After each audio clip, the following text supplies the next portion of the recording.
Why did a random window just pop up when I was about to do this?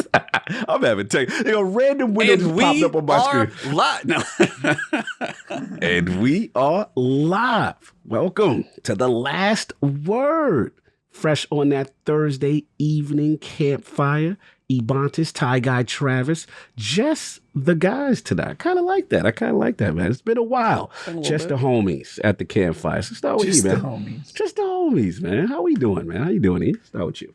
Doing good. I put a pin in Elden Ring. I finished it. So I finally did. Level 161, 113 hours. Finished it. Had pretty much the final stretch to go, and then just made a beeline in one afternoon straight through most of the bosses in the finale. I was strong, had a very good sword, and just kind of rolled with it. Actually beat Melania 2 before I went to the final boss, so she was good. I missed two optional bosses, I think are the two that I missed that they told me, and I think 2 side quests.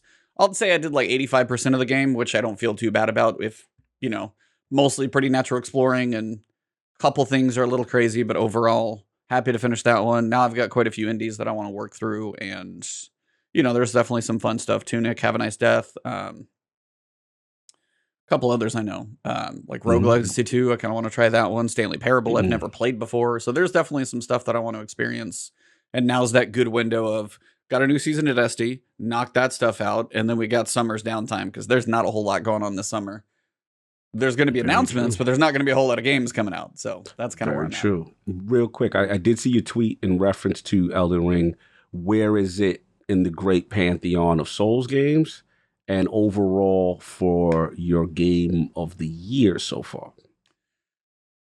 Haven't played Horizon yet. And as I played Horizon 1 at the start of the year, I'm spacing them just so it's not like 100 hours of Horizon. So fair. I need some separation from it. Right now, it's top, easy, because I haven't played that many different things. Sifu was cool. It doesn't hold a candle, obviously, to Elden Ring. It's, as for the Souls rankings in the series, until Bloodborne is highly renowned by a lot of people, but until that game gets the 60 frames per second patch, I'm not going to go back and play it, so I'm not going to get a vote on it. So until it gets to be 60 frames, I'm not going to go play it again, because I had a good experience. That was my very first one. And it's what kicked me down the Souls path, and I'm glad it was there. I want to go back and play it when it's like 4K 60 on PS5. Until then, it was cool. Like, for me, Sekiro was very special because that's one of the hardest boss fights I've ever had. I remember. And it's so much more. You can't really over-level so much. It is a lot of skill in that one. You do get some abilities that help you adapt, but you get one sword. There's not, like, over-leveling and things. But also, there's moments in Elden Ring, like, the Tree Sentinel was my white whale for a little while. That opening guy that, the big gold horse guy. He was my white whale for, like, a good while, and then finally I got to a point where I stomped him. But, I don't know. It's like Dark Souls 3, because I replayed Dark Souls Remastered, played Demon Souls. Demon Souls on PS5 is beautiful, but it's got some quality of life stuff you can see they learned from. Dark Souls 3 was a really good step after Bloodborne to be like, okay, got 60 frames per second, felt really good, kind of kept some of the faster motion that they've stuck with, which I appreciate. Sekiro is just special for me because of the final boss in Sekiro. That fight was 5 to 6 hours, probably combined over a couple of streams, that I finally beat him. And that was like one of the hardest like combinations of things to put together. So I don't know between those two, because there are moments in Elden Ring when I'm just like, damn. The vistas, the moments where things flip upside down, if you guys know what I'm talking about. There are like the first time you're in Stormvale Castle. They're both really, I honestly don't know right now. I haven't played Sekiro in so long. Elden Ring's so fresh, but Elden Ring has got to be close to probably a number 2, I would say. Sekiro, it could easily be number 1, probably then Sekiro. I haven't played Bloodborne. Again, if Bloodborne gets a 4K 60 patch, then I'll go talk about a re-rank. But for me, Elden Ring, Sekiro, probably duking it out, I think, just because of my experiences with both of those were very, very special. That's where I'm at. Travis, what I saw your review. I know what you were finally waiting to release that one. Yeah, weirdly, that I played that game like over a month ago. and so it feels like I didn't even review it. Like the embargo was so ahead on that one that I'm just like, oh yeah, that game that I feel like I barely remember. I feel like I played that game last year. But yeah, that my review went live today. I think the game is out tomorrow or maybe even tonight at 9 p.m. Pacific. So yeah, that super fun. It's on Game Pass, so if you have that, you should definitely give it a try. It's like a 4 to 5 hour game, so you can burn through it pretty quick, and it's got a great story, fantastic visual style. Read my review or watch the video. I kind of say everything I want to say in that one, but yeah, I had a ton of fun with that game. And then aside from that, my Destiny raid guide that is way too late is going to be live fairly shortly on IGN. I'm doing some previews on some stuff I can't talk about, and my next review is the Evil Dead game, that multiplayer. You guys know Evil Dead, right? Ash Williams, Chainsaw Boy. Yeah, they're. I think classic. You might be muted. Sorry, I'm muted. Yeah, the classic. I know what you mean. Yeah. So they're making a video game, and I'm going to be reviewing that probably over this weekend. So keeping busy, man. I'm doing me. Also helped IGN decide the 25 best PC games today. We had a meeting. We've been narrowing it down from like 500 games to 25. Is Half-Life 2 on the top of that list still? No. So the list is top 25 PC games to play right now, and the context there is that we cut any game that's 10 years old or older off of the list. So it's like recent games and recent-ish. It's got to be in the last 10 years, and they have to have some like relevancy on the PC platform, like some life to them, like things you should play now. We recommend. So be curious to see that. Yeah, we just decided on our final 25 in the order. I fought very hard for a game that became number 1 on the list. So I think if you heard me talk about unique PC experiences, you probably can guess what that is. But I'll let the article speak for itself. Yeah. Nice. What about you, Cog? What have you been up to? Yeah, it's been I've been down with the beta squad, so I've been playing this game called Lost Eidolons. And I'm Lord turn-based. I love turn-based games. It spoke to me based on the look and the setting. So it's kind of like Fire Emblem and Banner Saga had a baby and then tried to be like super narrative JRPG. And there's parts of this game where it's absolutely stunning, and then it's other parts of it where I'm like, man, I see why I got this Kickstarter. It's this budget. It's just the frames and the jank, and I'm like, oh. And it could be special, so I'm really rooting for it. But it's just this thing that they do with storytelling. Like in-game storytelling is fine. Like on the battle storytelling is fine, but outside of it, it's just a little rough. So we're playing that. I've been doing a little MLB The Show. I've been raiding a lot with Val. We took Taz through for Val for the first time. So it was interesting taking someone through Val for the first time. And we didn't do too bad. Obviously, we got to Relic was a little bit of pain point, but not as bad as I thought it was. It was more so just the speed of getting the glyph cleapers out and people making their sign calls and stuff like that. Surprisingly, Roke was the issue. Just getting people to do the right thing and transfer the buff and DPS and stuff like that. So we cleaned it up at the end. We got him his first clear. So I've been doing that. And I know we got a lot of stuff to talk about with the TWAB. But other than that, it's just been that. I've been ready. I'm going to do Yomi, which Trav was talking about. I'm going to get ready, probably try to touch that tonight. And I'm just in this nice through that, and like you can do that in like a sitting. That's like the perfect size 6 hours ish. Kind of 6 hours at the most, honestly. I kind of get excited when I hear like 10-hour and the games. I'm like, oh, okay, I can do another one. So good.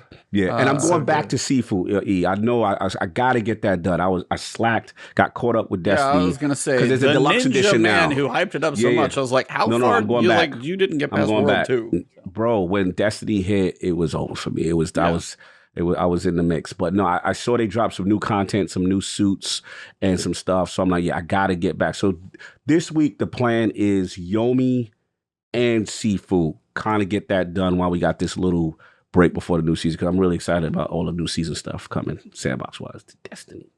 Put this little PSA in here for you guys. I know we typically just cover Destiny on here, but Bungie did put a statement out with regards to the draft on the Roe v. Wade type stuff. So we do talk about this here. If you do want to skip ahead, just skip ahead about 11 minutes in the podcast and you will get back to the Destiny stuff. But if you want to listen to our discussion about it, here we go. Nice. Well, should we broach the fun one? Let's do it. All right. Well, as some of you guys have been paying attention to, and if we lose some of you on this part of the podcast, that's fine. First thing we got to talk about is the giant elephant in the world. And we can't not talk about it because if we don't talk about things that happen in the world, can't really live in the bubble of video games all the time, which is kind of why I appreciated the things that happened on Twitter from Bungie. I'm getting a weird echo right now. Yeah. Me too. I'm coming through you. Yeah. Yep, I was getting my voice through your mic. So I'm going to read this one from Bungie because they actually supported it specifically, but they put out a post. So I'm going to read their words and then we'll talk about it. At Bungie, we believe that everyone has a right to choose their own path and that freedom is expressed across all facets of life. The leaked draft decision by the U.S. Supreme Court to overturn Roe v. Wade represents a blow to freedom in America and is a direct attack on human rights. By creating a divide between those who possess the fundamental right to make healthcare decisions that are right for them and those who do not possess that same freedom, this decision, should it become final, will have far-reaching consequences that will be felt for generations across socioeconomic lines. Bungie is committed to safeguarding the freedom and privacy of its employees and providing support to all employees affected by this decision. Standing up for reproductive choice and liberty is not a difficult decision to make, and Bungie remains dedicated to upholding these values. If you'd like to donate to organizations that support rights to healthcare, there are a few different links that they put down below. So if you want to check any of those out as places to support. Basically, all this is talking about the leaked draft, which supposedly is going to overturn and basically make Roe v. Wade, for however old it is, null and void. 50 years. I thought it was about 50 years. Yeah. So normally I know we don't talk about this type of stuff on the podcast. We will get to the Destiny stuff. I will try and get an idea of a timestamp, but too big of a topic. Half of the population is going to be affected by this, and honestly, the whole population. So I wanted to get your guys' takes on it. Thoughts on this one. Whoever wants to start. Not an easy one to start on. Cog? No, I'll jump in. I mean, listen, you know how I feel. Generally, I tend to not jump into political stuff as a separator, but we got to talk about it. At the end of the day, you know, this is Bungie taking a stand. Historically, they have been very vocal and using their platform, using their company to show their position on stuff as far as Black Lives Matter, LGBTQ issues. You know, this doesn't surprise me. What I will give them credit for, that Bungie Twitter account was lit. I don't know if y'all saw the clapbacks Bungie was doing when people were like, "Yo, shut up, stick to video games." What? And they were going in, like they were not backing down. And salute to them. You know, they choose to use their platform how they choose. You know, for me, it's a side that I'm on, so I'll just be brutally honest in that sense. So it doesn't really affect me in that way. But I will say this: when you make stances like that, right? Corporate wise, generally people tell corporate to shy away from that kind of stuff because it's technically not good for business. So there is quote unquote risk, so to speak, by alienating a side that may not agree with your stance. But hey, this is how they want to run their company. This is what they want to do. And kudos to them for how they choose to do it. So it is what it is where I'm at with it. Trav. Yeah, people who know me will know that I very much enjoy political talk. So I'm the opposite here, but I have a whole lot I can say on this topic that I think would probably be not very called for on this podcast. But I will just say that whether you like it or not, companies nowadays, the new model is that they do make political statements. And I guess the elephant in the room there is that companies have always been political. It's just that they made donations in the background. Some companies still do that. But now I think millennials in particular have sort of pushed the corporate world to like stand up for things and to have political views. And so whether or not you like it, that is sort of the model now. People want to believe in the company in addition to the products. And I think it's cool to see Bungie using their influence to to advocate for the things that they believe in.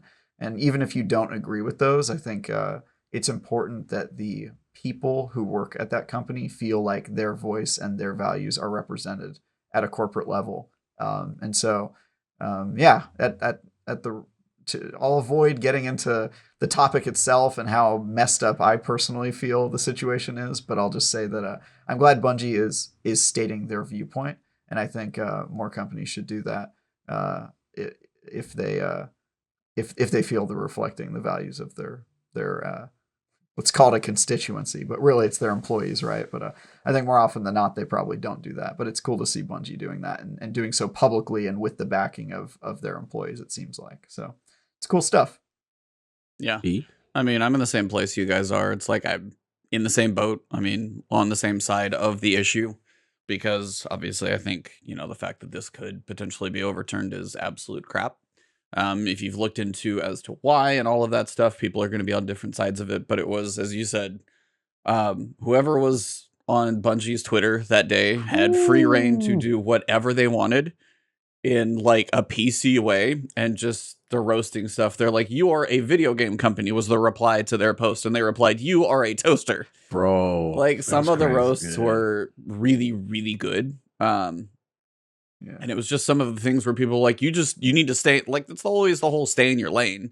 But as Travis basically stated, is so many companies don't stay in their lane. They just typically don't talk about it in a forward way. So many companies make donations to this or that or support these things. And then finally, when some investigation comes out, be like, oh, this company donated to this thing, then the backlash comes in. Bungie's brave enough to just stand there and be like, this is what we believe in as a company.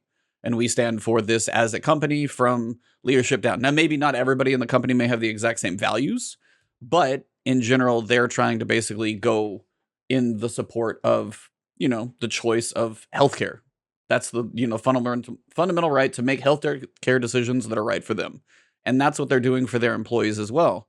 And the tough thing now, I know for Bungie especially, is some of their remote positions are in the state I live in, Texas, which is a really, really messed up state right now for multiple reasons. And I live here, and it's just watching some of the news sometimes is just a mess for all of the politics in this state, much less what's going on in the rest of the country. So I am happy to see that they took a stand to say, this is what we believe in. These are the things that we support. And honestly, I'm happy they did. And it's one of those reasons where, people may give Bungie a hard time for a magnitude of reasons. We've given them a hard time when they don't get stuff right. But in my mind, it's nice to see. And one person I'm following on Twitter, or that I saw on Twitter, is basically saying they're the only video game company to say anything. And Sony didn't even, I was like, and Sony, as the acquisition's not done, but I was like, I mean, they're working on it. It's like Sony didn't just say like, hey, don't say it. Right. Like they know what they got into. So yeah.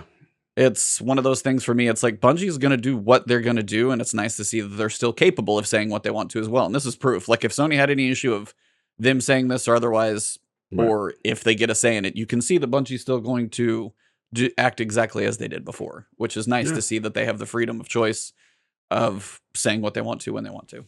Yeah, they've been consistently opinionated and they stand on their square, and I think that's the identity they formed over the years, and it's consistent with that. So I wasn't surprised, and it goes to show you that, like you said, the Sony acquisition didn't change anything, which a lot of people may have wanted to see if they would kind of like be quiet more, so to speak, but not the case.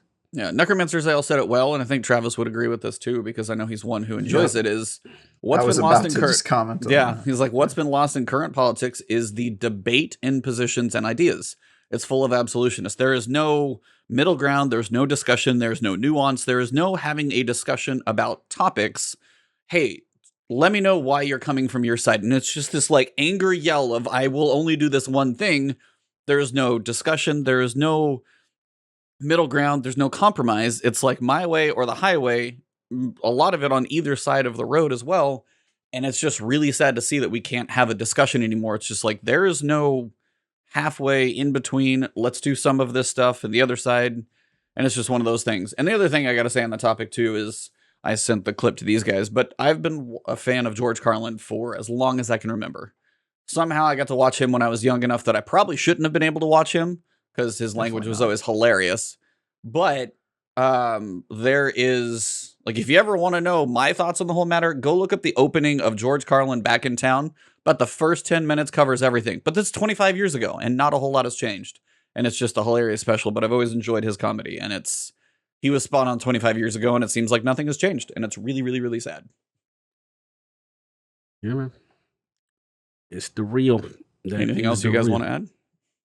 Not much for me, unless Trav got anything. It's gonna be a fun Comment couple section years here. Yeah. No, just comment section, that too. A couple years. I mean, it's just lots of stuff coming to the foreground. So Yeah. you guys should vote. I would like to just say here. Yeah, please vote. Yeah. If you want to vote, just vote. That's all I gotta say. Just go find a way to vote. Vote in every election. Midterms matter. Yes, people don't. Yeah. Vote in those. Vote. Mm-hmm. Vote local. You know, that's my especially. PSA. Yeah, that's my PSA as a guy who likes to be politically active. I don't talk about it a lot in the game sphere, but like, y'all should vote. It doesn't take that long. You know, an hour a week, maybe. You know, if that, to stay informed and that sort of thing. So that's real. I love you guys. Stay strong. Love you too, bro. This has been 3 dudes talk about women's reproductive rights. Yeah, and that's like running segment. This is going to be a very short running segment. But all I can say is, if it was up to Trav, it'd be long running. Yeah, of all the people on this podcast, and everybody who is like the people of us on the podcast, as in males, we should not be making decisions for the other sex. So that's one of the easiest ways to phrase it. So yeah. Had to get out of the way. That's like right at about 23 minutes in. So I will try and remember that one just for a little kind of cut point. And now we'll get into the Destiny stuff. So I'll probably cut a little bit in there. Those of you guys who want to watch it, thank you. Those of you guys who prefer to skip it, that's up to you. But as for Destiny stuff, since we do not have a guest, we can just kind of jump straight into things. And Guardian Games. Why are Warlocks winning? Why? What happened? Because they were the picture was on the TWAB and the Warlocks are winning. How much have you played? They were signed to win this year. Yeah, they for the Titans got the first one, so Zavala could do his thing up on the tower, and then Hunters they had to give him something because they lost. They have no Vanguard. Yeah, they have no Vanguard, so they had to give him something. And then now, the last finally pulling up the rear. Like, Steve Rogers running in the back, but they're going to finish strong here. Because it's Ikora's season, they have to give it to. Oh, that's how we ration. This is what we doing. That's how we rationalize this. So. I'm trying to see how the Titans are processing. I mean, we've had that medal for like 2 years, so it's like we can let you have one of them, so it's fine. Spicy talk. It's just like when I come into the tower and that Warlock flag is raised full mast. It's just glorious. It's just glorious. See that bird just hawking over everyone. You must not be used to seeing the Warlock symbol above anything because you play comp so much, huh?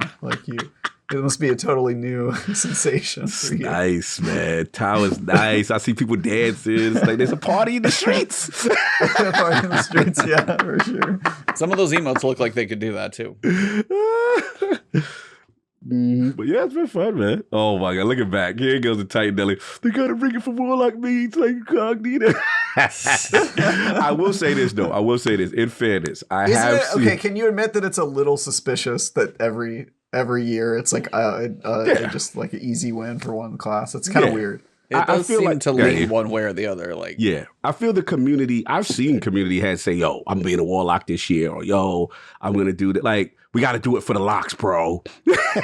I've seen guys do. So I'm not even gonna lie and say I haven't, but I do feel like some of the community leaders get together and say what they're gonna do, and then some people follow. So it's time, man. It's time. We need a belt too. I want that tankard or whatever that thing y'all showed me. I need that. You need 2 platinum torches lit, which you could literally do probably Friday tomorrow if you get a platinum score in there, and then you could literally buy it this weekend. I need that. That thing I gotta say is, I need you to get that. It fits you way too well. Like it is you. But also, like, if I'm up here, I'm just like, hold on, let me consume from my giant tankard. I will say, like, the outside... GG in a tankard. Yeah, it's like, it looks so... Somebody in chat said it, too. They're like, it looks so over the top and ridiculous. I kind of like it. Like, it's so much... It's so... like, opulent. gaudiness that I'm okay with it. It's weird. Normally, I wouldn't be attracted to that. I'm like... Or it would just look... I'm debating. I'm still not entirely sure. That I is can't not decide. you. You're very subtle. You're very reserved. That's what I'm saying. It's so not me, but I think it's so far beyond. It may have come all the way back around to be like, this might be cool. Like, or just He's tankard cool. curious. Tankard curious. Definitely a pimp cup. Listen, man, come with the opera. Get your callus on. Get fat from strength. You gotta. That's. I mean, about you can say you're not into gaudy things, but let's be honest. If you drank from that cup in the Last Crusade, Indiana Jones movie, you for sure would be turned into a skeleton. You're dead. You dead for sure. You chose poorly. Poorly, for sure. Yeah. Yeah, that is 100% that cup. For sure, yeah. Yeah, that is so yeah, it is cool. I will not be buying it. I don't need more junk in my house, for sure. Yeah, I have a lot of junk, and that's what I was like, it doesn't make much sense, but it is cool. And I will say, while the outside is not washable, like the inside is just this like insert and just throw it in the dishwasher and you're good to go. So like the cleaning on it's easy means like the outside should be maintained. So that actually helps as opposed to something that's just going to like melt in the dishwasher. So definitely. That's a good thing. Outside of the rewards, there's like a medal, which you could probably like wear around your neck. That I'm not doing because that's about as much as the cup and I just can't do that one. That being said, this is a convoluted and kind of buggy kickoff to this whole event. So there is multiple things that you need to try and do. Some are active now, some are active later. There's practice, there's recreation, there's training, there's recreation, there's competitive. This is how much. You've got 2 different sides of invisible platforms that eventually light up. And then on top of that, you've got the whole thing that people are going for that wasn't dropping for about the first 24 hours. So to start, the title, which is one of the reasons most people are doing this besides, if you don't have the exotic machine gun, get it, please. It is one of the easiest quests to do. It's just only around for 3 weeks a year. But it is 3 weeks, and then theoretically, you've never had a better season for a machine gun exotic coming up. Because the 40% buff and the 20% against bosses, it gets both of those. It's got a shield. You can't ask for a better time to get the machine gun. It is so easy to get. Then the catalyst is not bad either if you play this thing enough. So please get Heir Apparent. If you don't have it, it's not hard to do. The submachine gun, the title is interesting. It's got the perk classy contender, which is going to give you class energy. I saw Cool Guy had a little review on it I saw, and nothing about it really stands out as like God tier. But I mean, New Rad wasn't really feeling it, and then he got a chance to play with it, and he was like, it kind of actually feels good. Cool Guy. It's like, it's a weird thing. Most aggressives aren't very stable. And they don't feel that good generally. But this one, from what I'm gathering from a couple different people who I would typically see not, it actually might be worth your time. Like Stats for All, One for All for PvE, probably an easy one to go for. Because those two can synergize really well. Just hit 3 targets and then have fun for a bit. PvP, it's still going to have decency. SMGs are going to be a bit more of a thing with sidearms and stuff coming in. Because shotguns and fusions are being pulled back a bit for range. So those are going to be a little less viable. Also, scavenger PvP ammo, we'll get to that type of stuff. But I wanted to see, first off, I know I just talked for a lot there and covered a lot. How is your guys' opening interaction? Were you guys confused? How has it all been? We'll go through how all the quests and stuff work. But how just you go into Guardian games, too much, too little, just a mess. What do you guys think? What do you got, Trav? I just thought it was kind of boring. Was my initial thought. Like, you get in and there's like all this pageantry about Guardian games. And then they're like, all right, what am I going to be doing?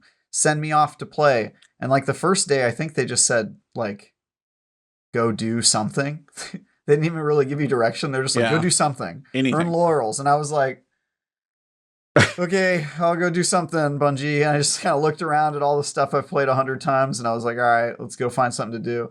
And then I came back and they're like, all right, now do some strikes. And I'm like, okay, do some strikes. Your favorite. I ended up playing Gambit. Wow. Just out of like spite of strikes or what? Yeah, what was that? It was the thing that day that you earned the extra focus laurels that was for. yesterday. Yeah. It was the low focus, and I was just like, all right, I'm gonna play some Gambit, and I ended up playing that. I actually liked that more than Strikes, which I guess I've just played Strikes too many times because like those just do nothing for me now. But yeah, I just It's a lot. It's the thing I keep saying I don't like about Destiny, which is when you point me to all the old stuff and you go, do it, but this time do it because we say so. And I'm like, damn it, I don't want to do this again. So I don't know. It's just kind of boring. I would prefer if they came up with some uniqueness to it. That said, I haven't done a lot with the competitive strike thing yet, which is kind of, it's not much, but it's at least something, the strike scoring. And so I played the strike. I played the strike scoring, and I didn't do super well, but I was with a match made team. But I could see how if you were playing with some sweat lords and you ran through and just killed everything and did really well, how that could be fun. So maybe I'll give that a try. But yeah, my initial thought, at least this week, is I've just been kind of doing it casually and thinking to myself, like, yeah, this is kind of boring. I don't feel like a champion doing this. I feel like a guy who's wasting his time, especially when you see the warlock flag up high and you're just like, I'm not gonna be able to change that. It's like, it's just these few things that I deposit aren't gonna do anything. Discouraged. What is it? What does my vote matter? That's what I'm wondering right now you don't want to vote. What about you, Gog? I jumped in. It's it's Guardian games. I like the way it looked, and they had the little platform thingies and in the center, and I'm like, all right, we get the thing. I will say I feel it's like convoluted. Like just I don't know, it just didn't seem very straightforward as like past ones, kind of thing. So I got my little warlock bond, which I was like, it's cute, little warlock bond, cute little fire going through. I will say each of the class items are probably more ornate with like more metals, more colorings, more like it's almost, again, it's like the whole theme of like the tankard we were talking about there.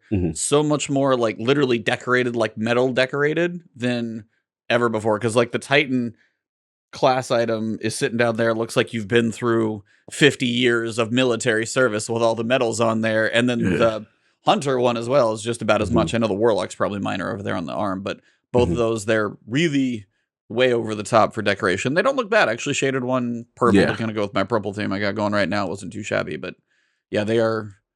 You're like, okay, so I picked up my class item. Now what? Yeah, it was one of them things. And then, a funny story, I'm stupid. I'm thinking that the medallion case, you have to complete that to get something. So I'm sitting there, and I forgot when I cashed in. I'm like, oh no, I got to do all the silvers again, the gold again. Oh man. And my friends are like, bro, you get nothing. That's just telling you what your maximum capacity is. So I was completely fooled by this thing. I'm sitting there holding on to things, hoarding. And then it got so bad that I was doing strikes and I couldn't pick up any laurels. I'm like, yo, what's going on? I can't pick up, because I was at the full, because I'm thinking I was going to get something for the stupid medallion case. So stupid me, fixed that. I got the, obviously the SMG. I haven't seen anybody get, that's what actually thwarted me from continuing. Once I heard the bug was out, that people are not getting the what is it, the title contender? What's the name of it? The title, which is not confusing at all when we have titles in the game and now have the title gun. But what's the title of the title? The title of the title. What name is the title's title? What name is the title? Yeah. Bro, once I saw it, and I like 750s. I'm a 750 fan, but I'm with you, E, in the sense that the weakness has always been stability of 750. They hit hard, but the stability is usually bad. And usually the mag size is low and the reload speed is low. So when I heard about this one, I'm like, okay, cool. And what is it? The fourth one was like Grave Robber Vorpal, I believe. So I was like, all right. I like the perk as a person who uses the class starting item. one. Yeah, the default everybody gets. Yeah, but I wanted more rolls. So that kind of discouraged me from going hard because I'm like, if I'm not going to play this and I'm not going to be getting the rolls I would. And other than that, I just started doing some of the, the platinum cards where it's like you pick an activity.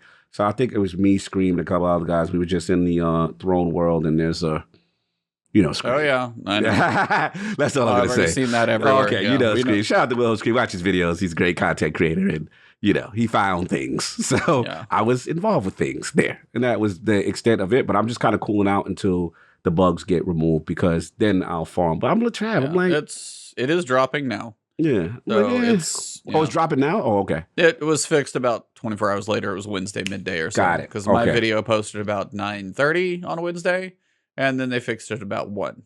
So Got it. All right, I'll get back. So and I literally was like, It's probably dropping from depositing metals. I will update the comment. I will update the description, all of that stuff. If you haven't seen my Guardian Games guide, shameless plug, please go watch it. Please help support the channel as well on that one. Mm-hmm. But yeah, like I did a lot of stuff that first day and got nothing for it. Yeah.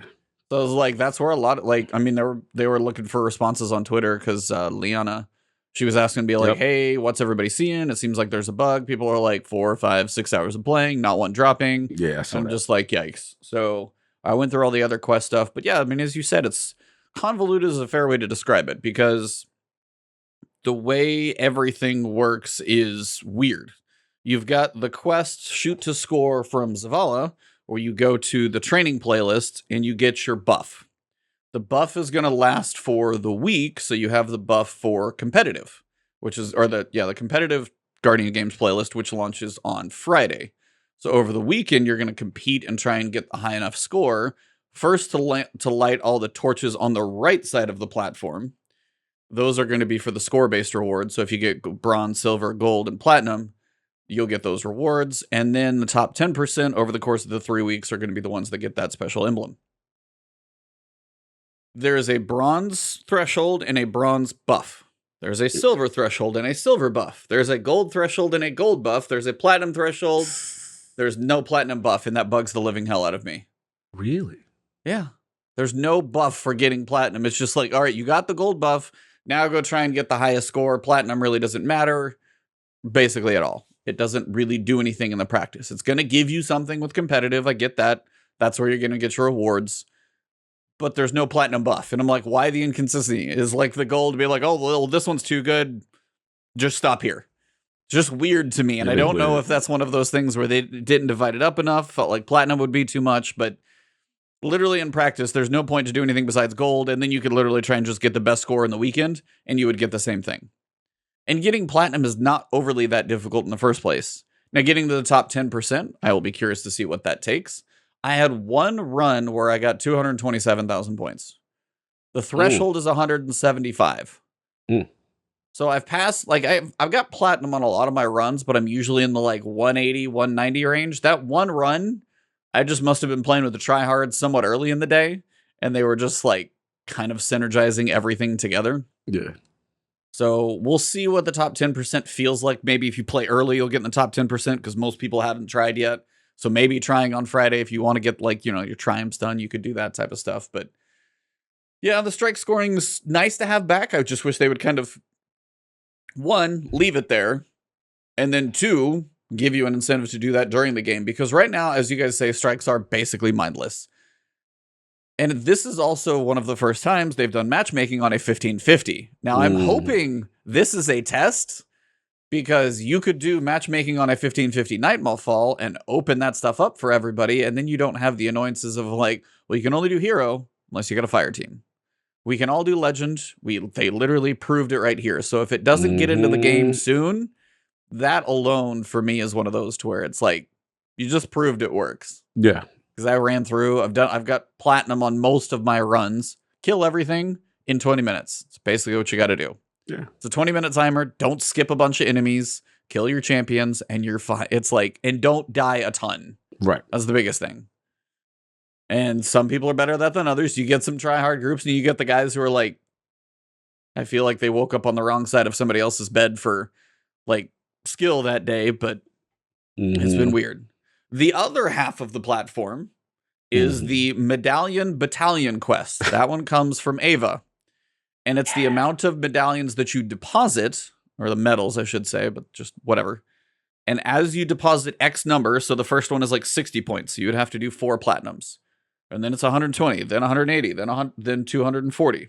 So to get all the way to the platinum, like, torch that you have to light, you have to deposit 240 points worth of medallions in the podium over the course of a week. That's just tedious. You think? And then it's weird on top of that because you light the torches and then you get like a little gift from the torch. But then you go back to Eva and it says there's a package, but you don't open the package. I don't know if the rewards come from the tables, but the packages are still under Eva for a reason that aren't supposed to be. but I should be able to open 4 of those packages for week 1, and I can't touch any of them. Mhm. So it's just it's weird. Like I just not doesn't feel polished, and I Right. don't mean that in a bad way, but that's just kind of the nicest way I can say it. No, I feel you. I think, is there any reason why we are getting blues from Eva? Can we stop with the blues? Like, really? Like, who is this helping? Like, You want to lose the blues? No one. I just want, my thing is, I'm the broke guardian. I'm the guy that's maximizing everything, wasting resources like E. So he hates me. He like, what are you doing, right? I'm that guy. Every bill, Just like in real life. Yeah, that's sort of, kind of. But, but anyway, so my thing is, I need resources, man.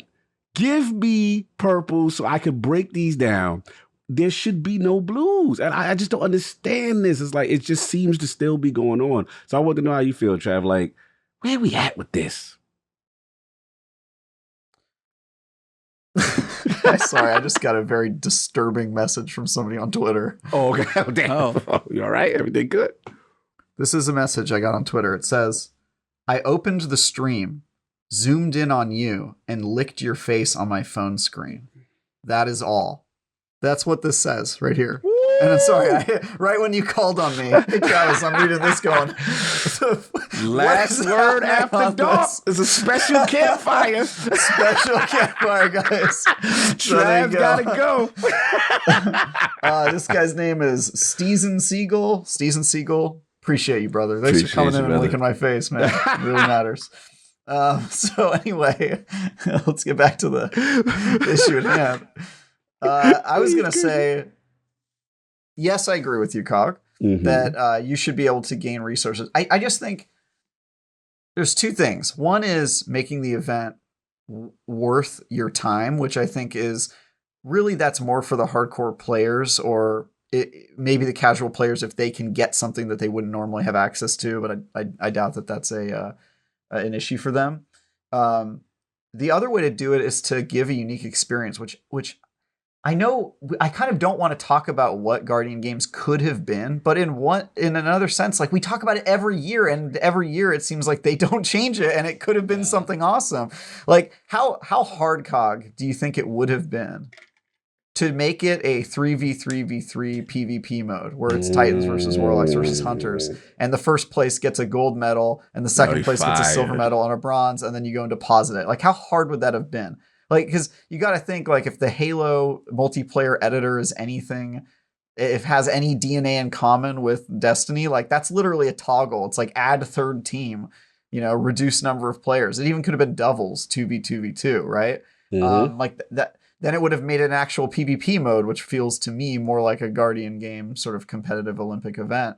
But that's the thing that really gets me, is the missed opportunity with, like, there's so many better things I think Guardian games could have been. And again, I don't want to be a backseat developer and be like, yo, like this is what it could have been, but come on, man. No, you're right. They could have done that. You're absolutely right. Yeah. I think the overall theme, and you said it, I think E and I have intimated it as well, is like, let's be real. The fun of Destiny and the subclasses are interbeefing with classes, right? The Warlock, Titans, this, Hunters, like, so in theory, the spirit of this should literally have the classes competing against each other, just like you said. Like, how dope would that be, right? Like, they're pre-made. Each individual class represents the fire team in Guardian games, and then it's the true competition of who did better. Like, I'm with you, Trey. I think that idea is fire. It's the spirit of what this is. What we're doing, this kind of like facsimile, everybody just get out there. It's roundabout. It's like compete each other through a score of that you don't actually see each other. It's like, come on, let us actually compete against one another. I agree. See who's better. I agree. E? No, yeah, I mean, same thing. It's just it's just the kind of the state of some of these live events where we are in the blue drops. Like blue drops aren't going to come from playlist activities. And we're like, okay, how about the other stuff that I'm going to be doing or farming? And then you get to this point where let me turn in 20 medals or whatever, if your medal case is full, how much crap just went into you, your postmaster, your item slots that then you got to go delete? If it's not the worthwhile item I'm going for, doesn't matter. Like, if you want to give me something for bronze, give me a little bit of glimmer. Give me an enhancement core for silver. Like, stuff that is functional to some people. Don't give me blues just for the sake of you can't find anything else to put in that slot. Or don't make that a thing. One of the two. Like, either make bronze, give me something that I care about, or take the slot away. That's all I'm saying is... Yeah, it's like a 2v2v2, 2 Titans, 2 Hunters, 2 Warlocks. You could have, like, PvP matches get crazy. As you guys have said, you could do strikes and put people in strikes, but then it's like, hey, you actually get the gold medal for you if you run through the strike and kill the most people, have the least deaths, and it kind of scores this, like, balancing out somehow. And you actually see the little medal appear and be like, I kicked ass for my team that week. Or that strike. And that way, in Gambit, you know, you win, you lose type thing. You might win one for... There's much more they could do. And it is just one of those points to where you wonder the size of the live support team. You wonder the size of the people making Lightfall, which we know that development's going on from the big map that we saw, and then who's making Season 17, who's making Season 18. And you start figuring out, like, how many different, like, you start whittling away at the entire staff of Bungie, and you get down to the live service team, and you're like, how many are left? And you gotta wonder, because the season team, we got a really cool season, short, tight story, but really well told story, cool cinematic, all of those things.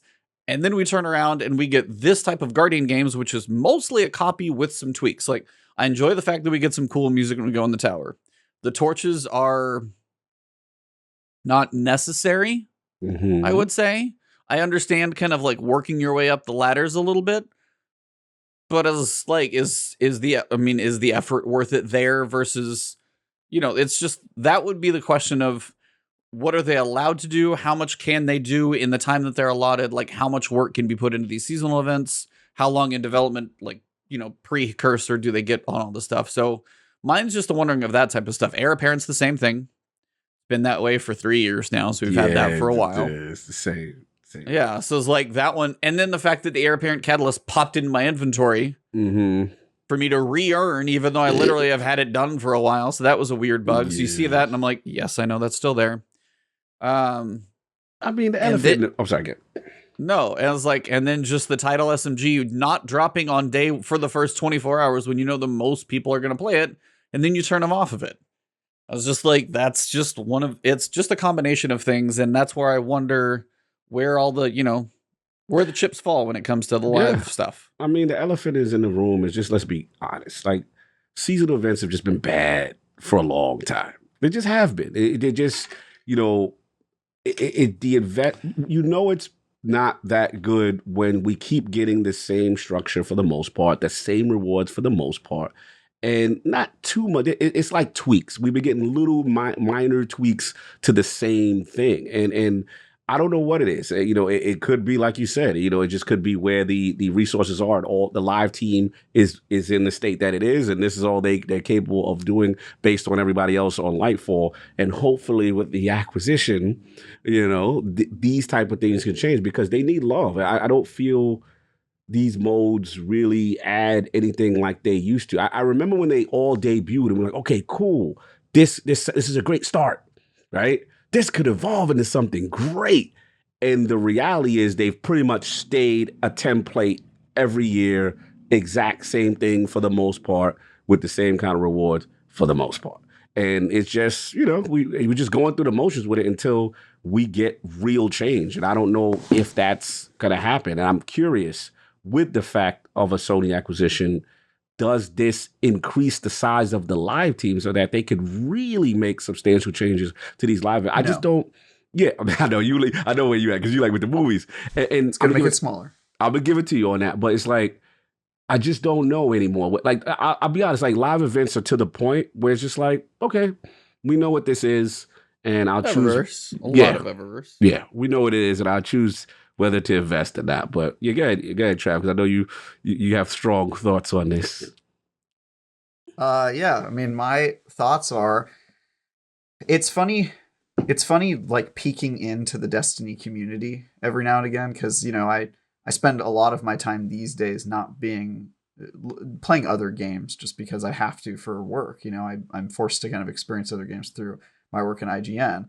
And I think that but a lot of Destiny players are so used to the status quo that they're unable to dream bigger than Destiny is right now. And I find that not super helpful. I think it lets Bungie get away with a lot that we shouldn't let them get away with. You know, we should expect more than a seasonal event being the exact same reskinned activity year in and year out. And we used to, right? Like when they did Festival of the Lost the first couple times, like every year it was a little bit different and it was getting better, and they were fleshing it out. And then after a while, they just started doing the same thing, and we complained for a little bit, and then we stopped complaining and went, oh, well, you know, it's a free event. And, oh, well, you know, Bungie's working on other stuff, and oh, blah, blah, blah. And it's just like, yo, do you work for Bungie? Are you on their PR team? Like, what is your interest in trying to like pre-apologize for Bungie disappointing you? You know what I mean? Like, just because it's the way it has been doesn't mean it's always the way that it needs to be. It doesn't mean that it's good, right? It doesn't mean that just because it's what's happened in the past that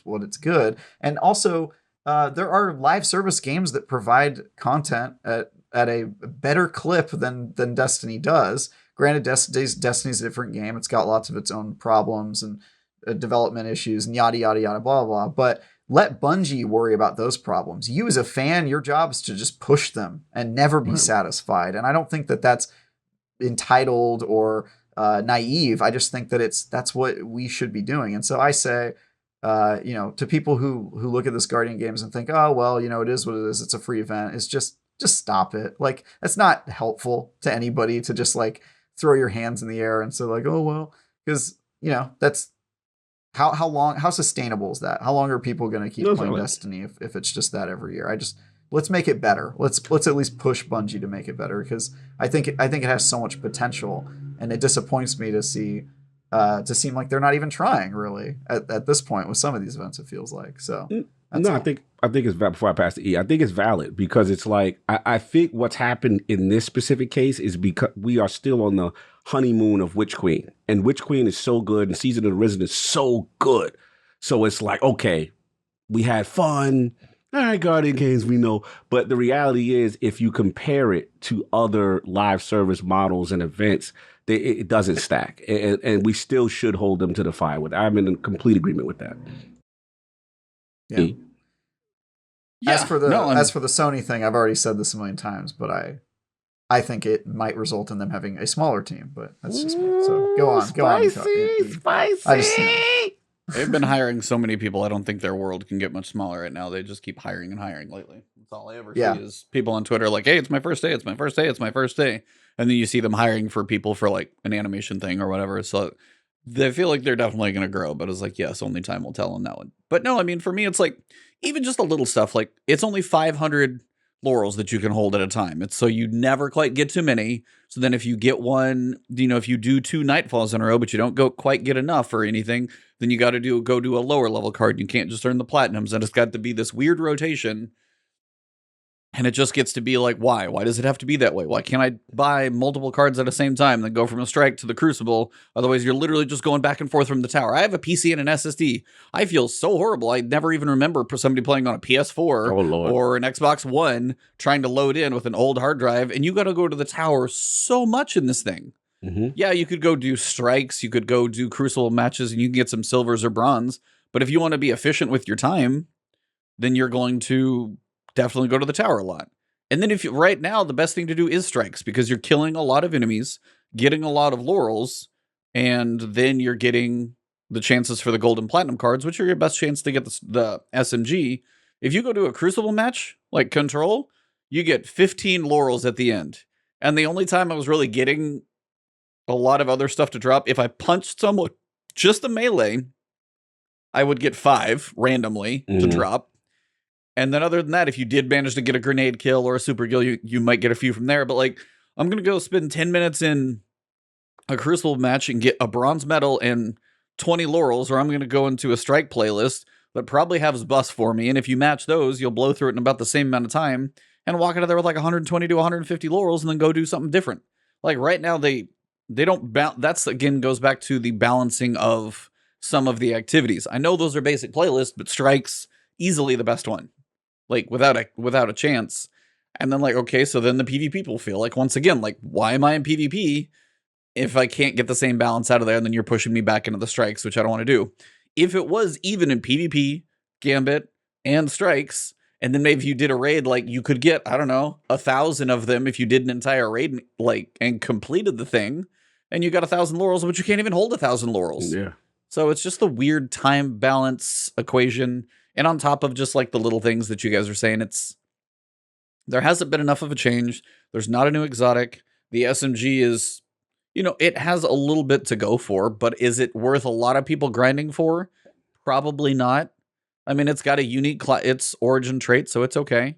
But on the other side, for me, I'm doing stuff for content and things like that. But even after this first week, you'll play on Tuesday. I could get my buff in one strike. I'm serious. You can get your buff in one strike. And especially if you do the 2 platinum torches this week, I don't need to do the battalion or the medallion battalion quest for all 3 weeks. I don't need to turn in 240 points worth of medals every week. That's like, you could get the 10% score if you were good enough the 2 weeks after to get the gold buff on Tuesday. Friday, do your strike once or twice, get a good score and bail. And that you could interact with it 3 times after this first week. Yeah. I'm going to be honest.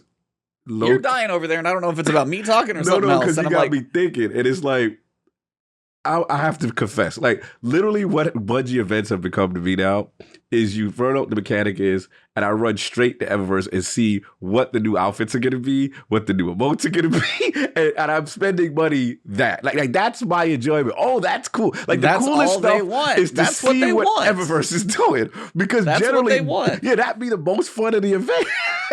I'm like, yo, I got to get that. You know what I'm saying? That kind of thing. And I wish DJ Oros was in the chat because he lives over there. He's funding all the DLCs. He's funding all the projects. He's that guy. Well, yeah. Shout out to DJ. Thanks, DJ. We appreciate you. Long time listener, first time caller. Appreciate you. Long time, first time.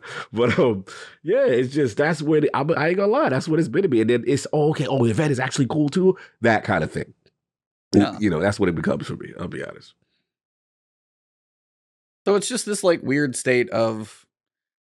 It's nice to mix it up and have a seasonal event, but when you've been playing for a while, it's like, I know Rook, he's, pretty active in my Discord and stuff. He didn't have the machine gun. I was like, make sure you get that. But if somebody gets like 1 or 2 SMGs and to say you get a good one, there's not a lot of incentive for a lot of this. Yeah, sure, yeah. And it's always the incentive to get like an emblem or something for most of this stuff. Yeah. So and as always, most of the new stuff that's added is Eververse stuff. And we're talking about how the event is free, but let's be honest, it's not free. Whales ship this event, right? The people that the wallet warriors among us ship these events. And I think that's like, I don't know if you guys play Genshin Impact, but that's a great example of a game that there's a reason I don't. Yeah. I mean, it's PvE focused, but their game is completely free. You don't have to pay any of it. They also ship their game. And all the content is provided by the fact that they have whales that just like spend a ton of money in it, right? Because it's a gacha game. And I think that I mean, if I could take a Destiny fan and open their eyes and show them all the other games as a service games that do things better than Destiny, I think it would like blow their minds. But Destiny players, they just are too close to Destiny, I think, to realize some of its shortcomings. But I'm not going to be a guy who hates on Destiny. I'm glad Guardian Games is going. Warlocks, hats off to you. As long as Hunters don't win, I think we're all happy. Yeah, I think that's where we'll be. For sure. No doubt. Well, the other piece we got with regard to the podcast was basically a kind of a Sandbox Q&A is the best way I can kind of describe it. They retouched on flinch resistance, which we know people are going to be building into. They got a little more detail for scalers on what certain perks and synergies and armor mods do, rally barricade, stability to help if you want to build into flinch and how much it does. So they go through a lot of detail on that. I don't need to go through all of the numbers. It's not necessary. They went over more on airborne effectiveness and kind of really gave you an idea of actually what accuracy cones look like, kind of where things... Like when you're looking down your reticle, what you're seeing. This is one of the first times I will say they put pictures in there. Keep doing that. Yes.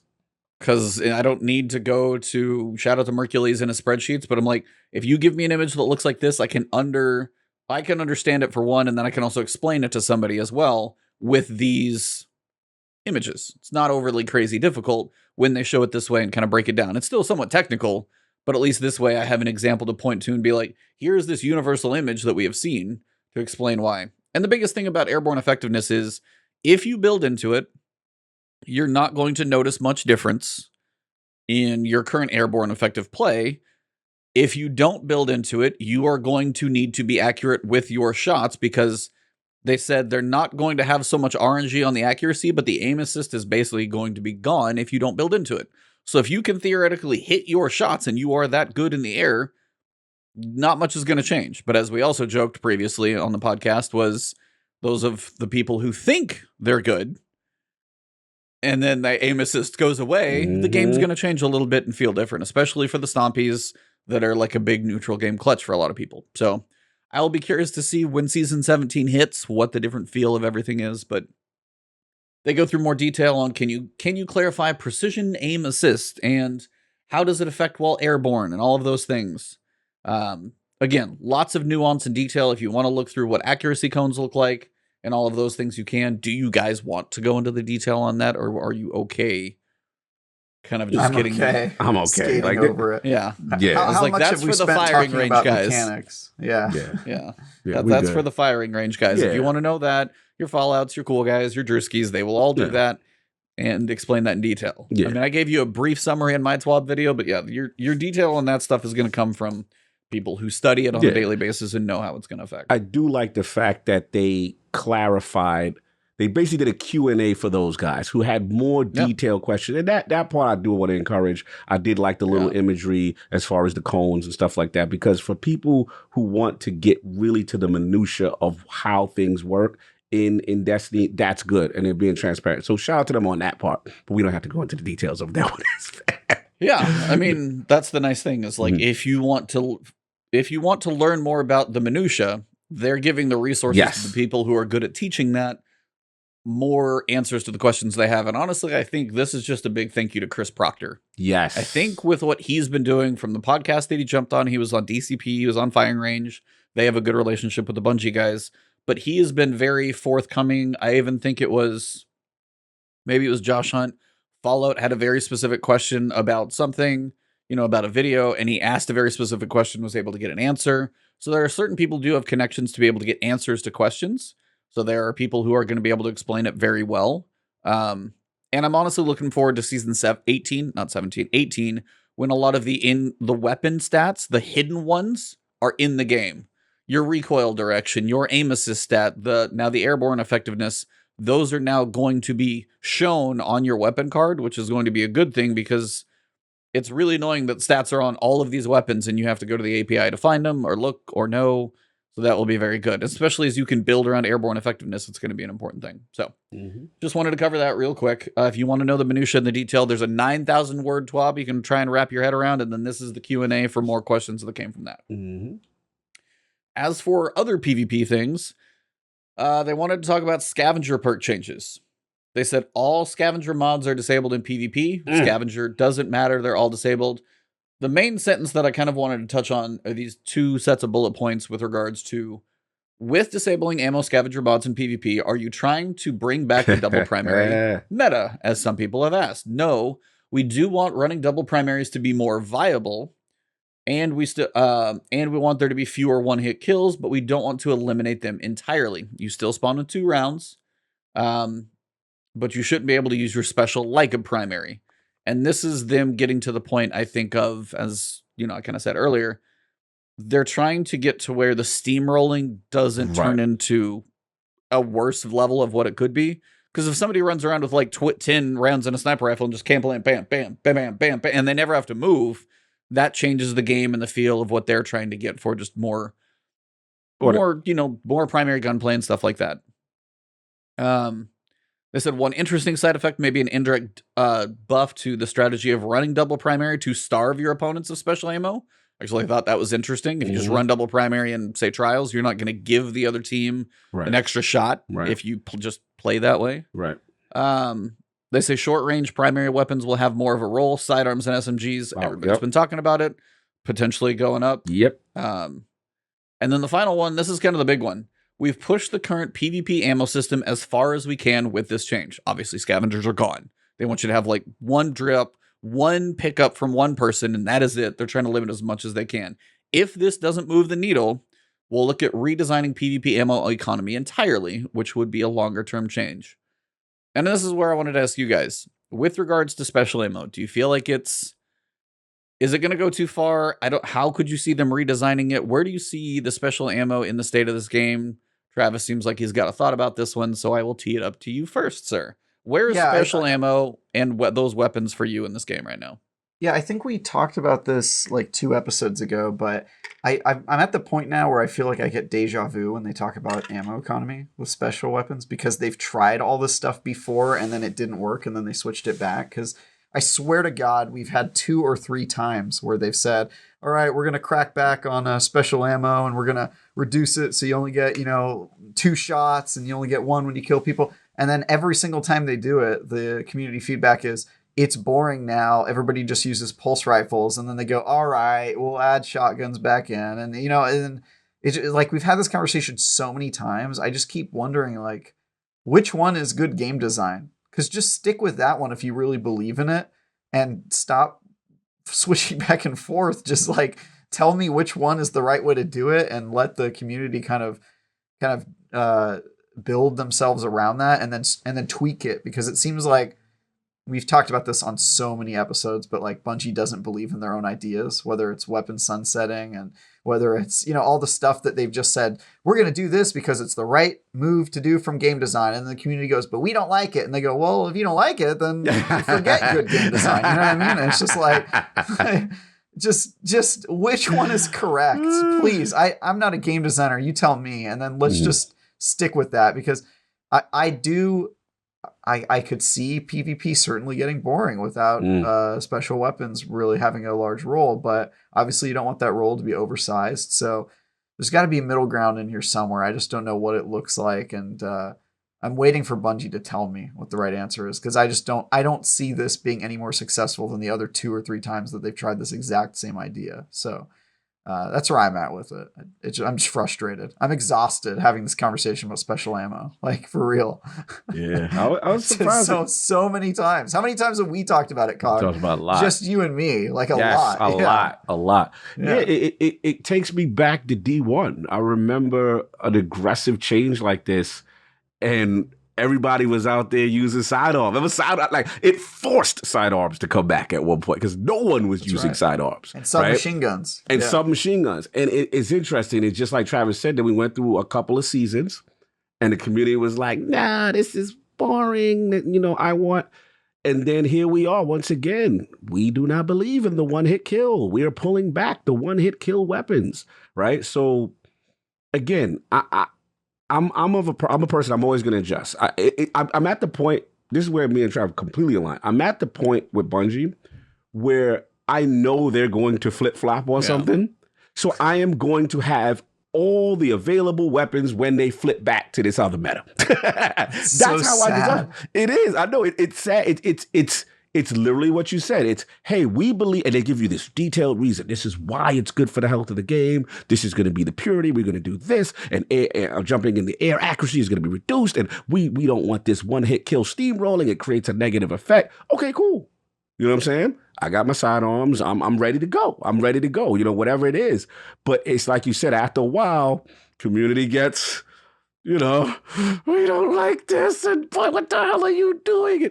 I don't know I'm with you. I don't know what's the right, but whatever it is, you got to decide. And I'm at the point now, I'm ready, because I know 6 months to a year, Mega TWAB 5 comes out, and we go, oh my God, they done nerfed and reversed this change. Get ready, guys. This is back. It's the nature of Destiny. And I've never seen another game like this. I've never seen anything like this. Meta will shift and change like no one's business. I don't know what to say. So I'm ready. Get ready. What is it now? So let's just be clear, E. Now we get, let's say I'm a shotgun ape. Yep. I run around.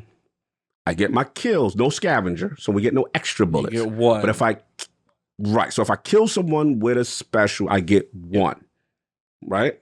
Okay. that's that's what it is. I guess then the counterplay is, hey, I'll primary and then SMG primary or whatever.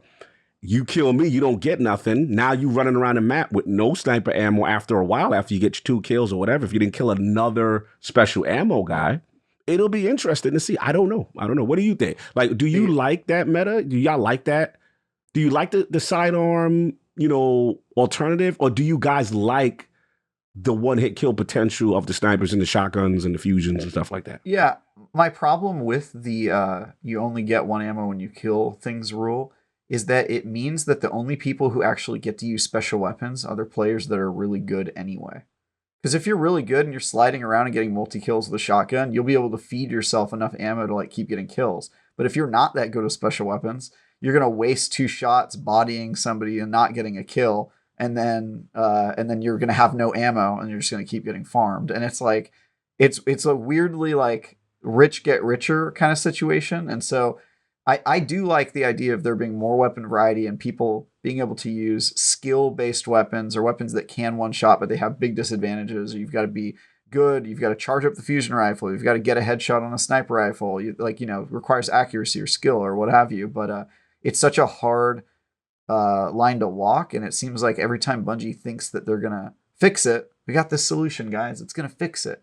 They either don't believe in themselves and they trip over themselves and they let the community bully them back into whatever position they were at before, or the community just finds a workaround or a loophole, a way to just like, that'd be true too.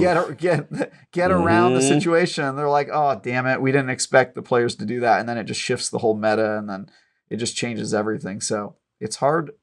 It's hard to balance it. Yeah. I do think you shouldn't be able to just run with a special all the time and have unlimited ammo, but I don't know what the right solution looks like. And like I said, I'm just waiting for Bungie to tell me, because I don't know either. I really don't. I assume that there's got to be a happy middle ground, but I don't know what that looks like. And they've certainly never hit it before. So yeah. Shout out real quick to Necromancer's. It's like they could make fun game modes like special weapons only or shotguns or power weapons only, things like that, make more customization. Said that forever. So ever we've been saying, where's the gun game? Yeah, at? like there's so many more. We've talked about that a lot you too. Could like Halo just did that. Not to cut you. Oh yeah, sorry. But yeah, I mean, speaking of Halo, you pick up a sniper rifle, you have a certain amount of ammo, and you're out. Like that's the way they managed economy before, and now in this game where you have these different weapons in these slots where you always spawn with ammo, that's the issue.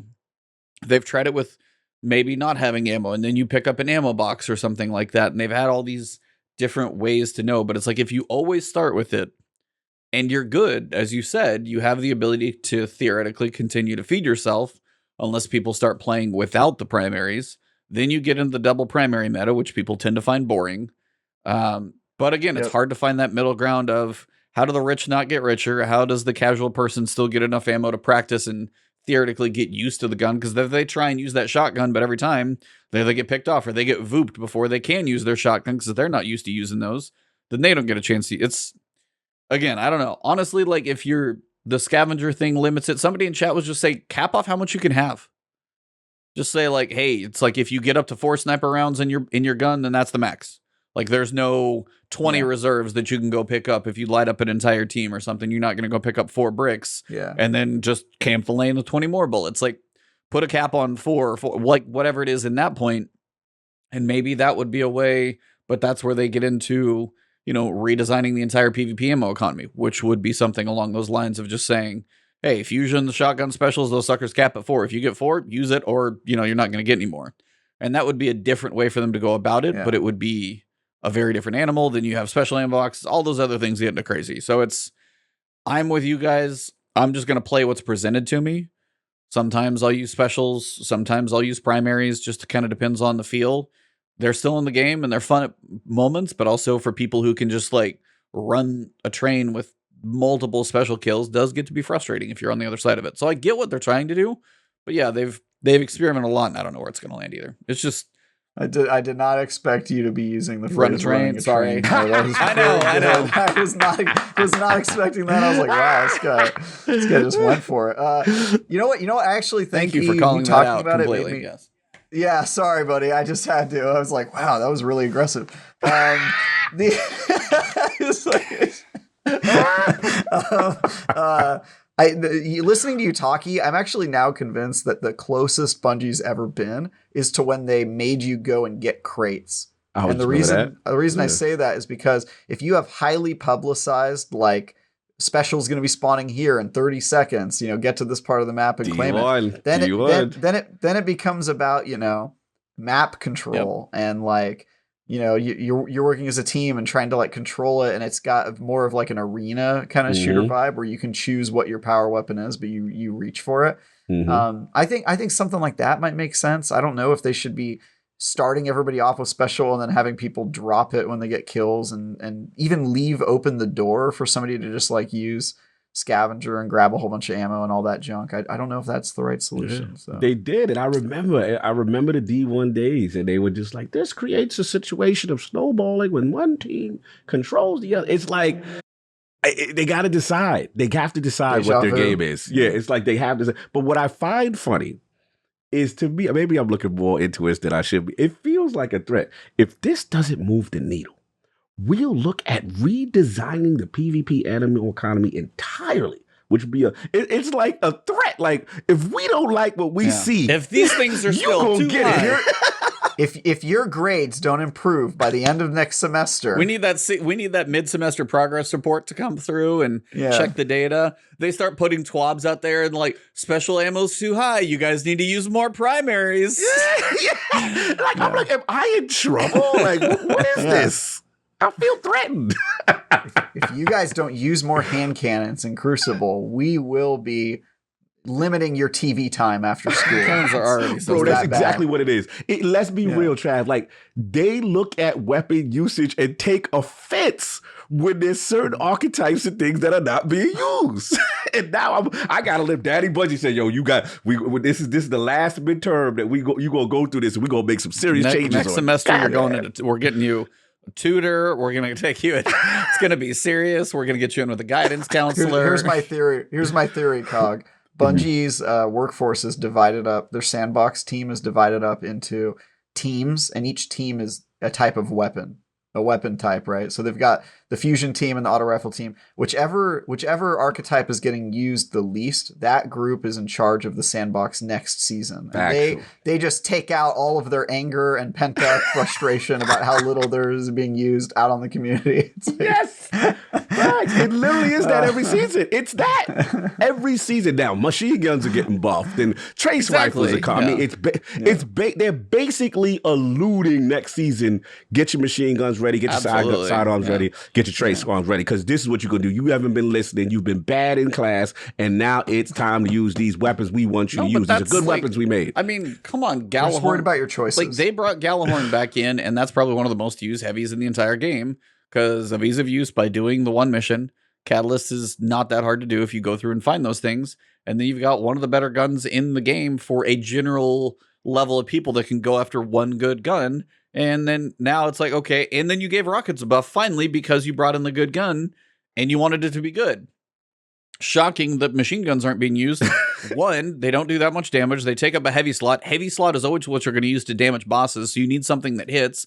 Linear's got a buff. Rockets did finally get a buff. Grenade launchers also feel like they're going to be the next one in rotation after machine guns, because grenade launchers had the like breach and clear, and then after that, grenade launchers have been like sitting on a shelf. Like, yeah, they've been tanking. Like, they don't hit that hard, and you got to hit multiple shots. So it's this weird, as you said, Bungie's in the rotation of what part of the meta cycle. It's about every 6 seasons we'll rotate through heavies and more PvP ammo, less PvP ammo, double primaries, get all the specials in there, and just ride the wave of the Destiny roller coaster and see what's going to spawn next, because we don't know what we're going to get. Yeah. I'll give them credit. The only thing I do like that they stand on was when they gave us random rolls back. Remember the no random roll meta? But they caved. That was just another example of what you're saying. They just did it in the way that you liked. Because they said random rolls are too chaotic. We're taking them out of the game with Destiny 2 so that we can give you curated rolls that feel a little better and have more identity. And they gave us all these reasons. And the community's like, but we don't like it. And they were like, well, if you don't like it, then I guess forget all that stuff we just told you. You know what I mean? It's like, what? Player population, which one is brother. it? Just tell me what's real. I don't understand. Player population, brother. Sometimes I think they're too eager to listen to their fans. Obviously, you should listen to your fans to some Sunsetting was extent, too but fast.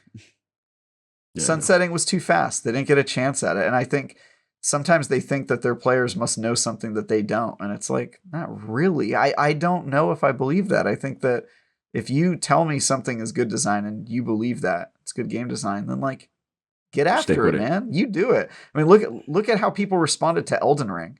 That's a developer that seems to go out of their way to be like, yo, we don't care what you say. We're making the game we want to make, and you can like it or not like it. And people responded well to that game. That's not to say that you should be arrogant and never listen to your fans and stuff like that. But I think there's a middle ground, and sometimes Bungie's a little too quick to go on apology tours and overturn decisions. On the flip side, too quick when the community finds a loophole in their own system and that becomes the meta. They don't like that. Oh yeah, they'll slap that stuff down real fast. Yeah. If there's a nail that pokes out, they will put that one back where it needs to be. They also pick weird fights. They will nerf something that's slightly out of whack or a way that somebody was eliminating the grind. Oh, here's a super fast way to get these tokens you need. And then they'll get rid of that immediately, but then they'll let cheating go on for like 3 years and like just people just destroying trials and they'll get rid of that, at super slow pace. It's just like, sometimes I question the priorities on that team, but yeah, as always, this is like an advertisement for Bungie to never hire me. You're hurting your chances right now. Probably not helping, I'll be honest. Bungie never hire me. Don't play this on the interview. What do you have to say about this? Puts a VHS. They're like, oh, this is you, right? You found that one. This is you. Yeah. It's me. Yeah. They also talk about a bunch of weapon archetypes. Just this is where they really went into Q&As. Like the lightweight pulses is the BX5 Battler getting the same buff. Yes, it is. Retrace Path getting the trace rifle buff. Yes. Zooms, fusion rifles. Yes, they were accurate. No change to sidearms because they figure they're going to be in a place. They go through all of those. A couple exotics in the same way. Risk Runner Zoom is staying the same. Lumina's in the damage buff reduction. Is Layman Arc affected by necrotic grip? No, they just go through all these like random. Not a weapon of sorrow. Yeah, not a weapon of. I mean, it's not. It never thought it was. I was thinking about it. All weapons are weapons of sorrow. I mean, if you want to go down that road, sure. Eyes of Tomorrow, they basically explain the damage buff to it, so that one will get its pretty much 30% across the board. I'm so Wave excited. Splitter is going to actually still have the variable. I thought that was actually, when I read the last one, Wave Splitter was actually supposed to have a set damage, and if you pick up an orb, it's going to get a buff. Now it's still going to have the variable damage back in there. I'm like, why? I'm like, just make it. I'm all about Eyes of Tomorrow, though. That's where I'm at. Yep. They did say in crafting, if you craft a weapon and you pick like the masterwork trait like range or draw speed or whatever, and you put 2 enhanced traits on the weapon, you can get a gold border on your crafted weapon now, because some people were not happy the gold borders went away. So your eyes will no longer burn for those of you that care about the aesthetics. I actually do care about that. I do care about it. Of course you both do. Of course you do. Yeah. I do. It bothers me. It does. does. It does bother me, the dots and not the border, because I feel like I should delete it. I'm like, oh, that's a mistake weapon. Let me throw it away. Don't feel complete. Like, oh, right. Yeah. With you. The winner. Does that really doesn't bother you, E? Not that big of a deal. Really? It's not world ending. I mean, I'll tell you that. Look at the way you dress. I guess it doesn't. Oh my God, Jesus! Leave the boy alone. Defend him, Travis. I'm just messing with you. He covers up his camera and cries. We gonna hug it out. We gonna hug it out. Is that GCX. A sticky note? Yeah, that's a sticky note. Yeah. No, I'm just kidding. Dope. I'm kidding. I don't know, man. I have pet peeves. That one bothered me. But. It bothers me too. It does. I like my gold boy. It messes up the synergy. See, you don't masterwork. That's what it is, don't you? I masterwork. Granted, there's less of a point of it now, but yes, I do masterwork the ones I use. But the crafted one, armor too. Yeah, Ebontis. Okay. You 15 are a masterwork. Thanks, appreciate that. Unless that's no. Yes, all of my armor is masterworked right now. I literally have like an arc, a solar void, and a stasis masterworked piece of armor, and all like. Wow, bro, that's big from you. You were like a How 8 it is to 9 guy. How Like long you were have an I 8 been power playing? level. But how long have I been playing? At some point, I gotta put the golf balls somewhere because I You committed though. Like that was a big. I remember back in the day, you was like, I didn't find nothing to commit to really. That you lie, and you would just sit on golf balls. Yeah. You would. No, I get it for a while, but it got to a point where I was Okay. like, even the seasonal ones that are gifted to you in the season pass got to be overflowing. It's like I got to start putting them somewhere. So yes, I've. Oh, so they became Yeah. They became like exotic ciphers for you. They were just too much, and the game was yelling at you. Yeah, it's like now you got the ones from last season that you haven't even used yet. So I got to put those into Got some. it. Yes, of course. So at some point, yes, it got there. But now the fact that I've masterworked 4 sets, the only thing I would masterwork now is a random new exotic that I might get. But outside of that, I mean, there's not a whole lot of reason. So, but yes, I do masterwork all of those. Freelance trials this weekend will be on Altar of Flame. That one beat out Vostok and Fragment. So if you enjoy that map, then trials will be where you're at. For those of you who are wondering, Iron Banner is going to get its rework. Iron Banner is next week. Yep, Iron Banner is next week. I need to do it. No, remind me. 17th. Remind me to play it. Next season 17 is the rework, but this okay. Iron Banner is the last Iron Banner for the season. It is also the last Iron Banner that you can turn in tokens, because all of your tokens are going to be wiped out at the end of the season. So I have like 2,000. I got to turn them all in. Turn in all your tokens. Do the quest if you want it. And between Trials and Iron Banner these last few weeks, there are certain weapons, Messenger and Shira's Wrath, will be gone. Now, I think you've missed the weekends that they were Adept, but if you even want a normal roll on those things, get some grinding in, use the tokens, and use those engrams.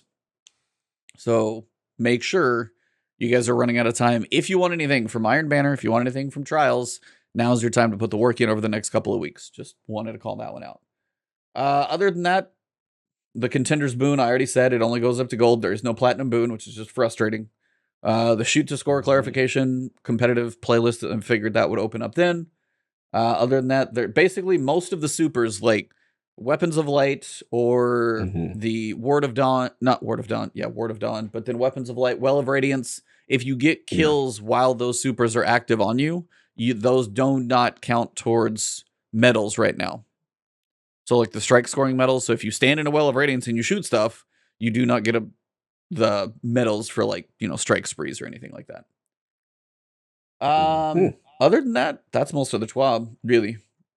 Got a new map in Trials, or a map voted for? Yeah, we voted for. We're going to talk about that. I just said it. Yeah.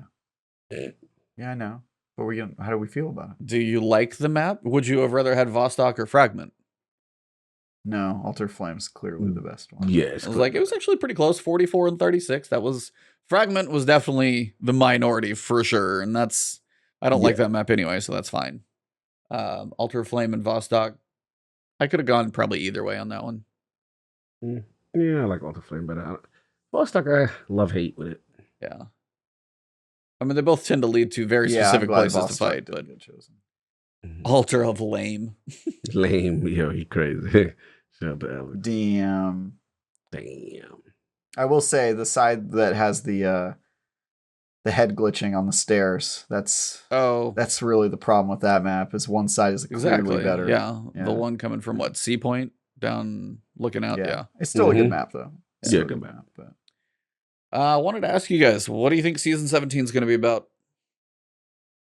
Then we hear rumors of what was it, Rasputin? I thought we heard rumors of it's time for him, right? Isn't it? I mean, I've heard rumors, but it seems he's got to get his exo body. Is what you guys are saying? Get a little exo body. We got to see Anna Bay. See her come out. See Anna Bay come outside. You know what I'm saying? We don't know what's going on with her. And last thing we heard, he got downloaded into a engram. He's an engram right now, I think, is where he's stored. He's an SD card on somebody right now. So, we got to see what's going on. He's the most useless Warmind during the whole situation. Like, he just got shut down and neutered immediately. I mean, Darkness was like, Earth's protector. Yeah, Darkness is like, stop that. So, now we got to see what's going on with him. And then I doubt Siva. Yeah, but I really doubt that. I doubt Siva, but to me, my main thing is the dungeon. Excuse me, the dungeon is this coming season. Yes, but my question really is, after that, which was season 18, what raid are we gonna get? What returning raid? And I want to know if it's time for the King's Fall. Like, when are we gonna get the King's Fall? King's Fall theoretically would make sense this time if you're going to stick with the Hive raid, but it is also a Hive taken again. Theoretically, the dungeon, I think we were talking about it last time, could theoretically be like Vex, because we haven't had that in a while, or I don't want to scorn one, but again, we could get one of those if it's thematically fitting as well.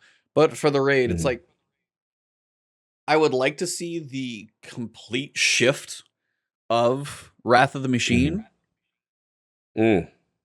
Just because we don't have anything else like it in the game, basically. It's very unique. You have the Zamboni, you have the Axis fight, you have all of the pieces to that, which are just very unique. And I like the fact that those are would give a unique raid. Yeah, it's a unique raid. I wonder how they would do the weapons and all that type of stuff. There's a lot of throwing balls around in the early part, so you've got that part. But Axis is cool. I mean, you got the dunking mechanics. King's Fall, though, that has some interesting, has the more boss fights, though. So I wonder which one, like, on a work front, would be harder to pull together, because King's Fall is the longest raid, minus Last Wish. Probably those are probably about equivalent. But it is one of the longest raids. Most encounters, most places things could probably go wrong. Cog sites are popping up. Kill him. I don't know. Like, I could see either one. I will laugh real hard and also be kind of have it a hilarious point if they bring back Crota's End just to troll everyone, because everyone is between King's Fall and Wrath of the Machine. And if they're just like, huh, look at that, we got Crota's End, I think it's going to be hilarious. Yo, that would be hilarious. I think that would be the funny part. No, I was like, I mean, for the story, I'm curious to see, because Iron Banner is getting a rework. Keitel is involved somehow. She has ideas for the rework. So is Keitel going to be hanging up out by the big giant fire urn with, like, and maybe she could be one of I'd love to actually see her just chilling out in the tower. Just like, you got Lord Saladin, and then you got like 9 foot 14 inch tall Keitel over there, just the chunk sitting up there, the Cabal standing in the tower, and be like, and she's like, you know, I just think that would be hilarious. It would never happen. It would be funny. Probably, yeah. So that might be its own little, like, probably have some voiceover lines. I really don't know where they're going with the story, because they have been so tight-lipped. The season 17 narrative writers have been so excited about it. I don't know where they're going to go. I feel like as it's, I think Jarvis said it last time, the season after an expansion is usually like the cool season, like one of the bigger seasons. So I think this is where we're going to get a cool story, but I feel like it could go anywhere, because it's so far away from Lightfall, it doesn't have to connect to it. It's not like season 19, which has to like lead into Nightfall. It can be whatever they want. And I don't even know where to speculate at this point. Travis? Yeah. Do you even have like a want? I have no idea. Yeah, I was like, do you even have like a race that you want in? What race do you want involved in the story? Here, I want the Witness to show up next season and just start killing fools. Okay. And then I want us to get a 4th playable Guardian race, Hive Lightbearers. And then I, want all the new elements to be added. And I'm excited, but mostly I'm excited about the sandbox changes, the rework of Solar. I don't have huge lofty expectations about the seasonal content. I'm mostly thinking that they're going to rely on kind of like the sandbox and those little things to carry them. And the dungeon. I think the dungeon will be great. Yeah. But I don't know. I have no idea where they're going to go with the story, because we know they're playing a waiting game. We know the Witness isn't going to show up season 17. So we're probably just going to be doing other stuff. But I hope that everything we do has something to do with the coming Witness. I want us to get to know the Witness before he shows up, before they show up, I guess. And I would like that kind of momentum that we felt building going to the Witch Queen to start now. You know what I mean? That's what I want. I don't want it to just be, hey, we saw a cutscene and then we didn't hear from the Witness until they showed up. I want typical it to be Bungie. Like, I don't want it to be typical Bungie. I want it to be like, you're building this guy. Like, we're we're kind of dancing with some of his agents. We already met Rolk. We're already fighting some of his disciples, literally. And so I think they need to keep that momentum and not get lost in like side stories. But I think they're going to get lost in. I think they're going to get lost in side stories, bro. Yeah, I think 100% they're going to. But I would love it if they didn't do that and instead focused on the story. So, your thoughts? Any requests? I mean, we kind of talked through the dungeon last time. I think Vex would be unique. I will say the precedent of what Rolk being so different. Say if it's like a Vex dungeon, I don't want it to just be like a Minotaur in the end. Again, like Minotaurs, I always feel like are the bosses because they're the ones that probably scale up the biggest. And also, I'm sitting here thinking through wyverns. Wyverns are frustrating, so those get to be a little bit annoying. Yeah. But I mean, the dungeons they do always nail. So I mean, I'm not worried. I always enjoy those. Whether it be the lore, the event of it, the encounters, just the fact that they're usually built to be soloable. Of course, I'm kind of biased on that one. So if they do that type of link, if it is like a Vex-related dungeon, I'd be curious because we really did. I mean, we got Cabal, we got Hive going on. There's a little bit of Taken, Scorn. There's a little mix of all that stuff going on. There's been nothing from the Vex. Yeah, they've been quiet. I mean, the other option in my head would be Fallen, but we got Grasp of Avarice. We got that one already. And then if the dungeon doesn't have any tie-in with the lore of the season, that's going to be weird. So it does feel like Vex might be involved because we got to kind of know what they're doing. Last time we heard about them was Quario with Splicers. So I guess we've had that. And then also, what's his face? His planet got taken, and then he became like a friendly Vex harpy. What you mean? It's impossible. What's my man name? That guy, he was always grumpy, the grumpy scientific. One Arm Boy. Yeah, forget this. I miss him. Impossible. The stankiest character in Destiny. Do my bidding, subject, and get the information. Ashermere. You know how I should remember that because people said that I reminded them of Ashermere for like the first year of Fireteam chat. They're like, he's just Ashermere, this annoying old guy, and I was like, true, fair. Yo, you kind of on the Ashermere of Destiny. I kind of am. Yeah, I kind of am. It's super like impossible. Unfortunate, but I do have his personality. Yes. Yeah. He's a little Bernie Sanders-esque. Yes. Oh man. Yes. Yeah. Very be agitated. You have very, basically just called yourself very out scientific. There, so, yeah, that's yes. That is accurate. I like that. I gotta follow the laughs. I don't care about my pride. I'm just chasing the giggles over here for the content. Asher, he was my favorite Asher, vendor. I used to love. There we go. That's what I'll do for the GCX shirt. If I could do a tie guy Asher Mir situation. Yeah. There's your. But yeah, there's the rumor your is, remember, like he's like a thing now, like a harpy or so. He's like assimilated with the Vex or something during that whole thing. That's the rumor. So we got like a friendly Vex concert in the theme of like, because they seem like each race we having a friend. You know what I'm saying? You know, like that's where it seems like Mithrax, you know what I'm saying? Kydal. Theoretically, you know what I'm Savathun, or we got Finch for now, but Savathun's eventually coming. Exactly. The Vex, we need something because they don't have, the problem with the Vex is they're a hive mind network. So they don't have a singular entity. And they kind of need that. That's what kind of the makes Vex, them they're like the Borg, basically. I mean, for Star Trek reference, there is no. I mean, theoretically, if you get into the movie, there's like the one lady leader, but I mean, theoretically, like it's a collective per se. Yeah, it's like Corey has been kind of a high up, but it is hard to get, as you said, kind of a connection to them because they are so alien. There's no, I mean, even Oryx, you got to feel he was a dad pissed off because you killed his son. What'd you do to the Vex? Well, they are forever existent through all of time, and they are just a machine race of Vex milk. Like, there's no attachment there, so that is a difficult one to sell. Yeah.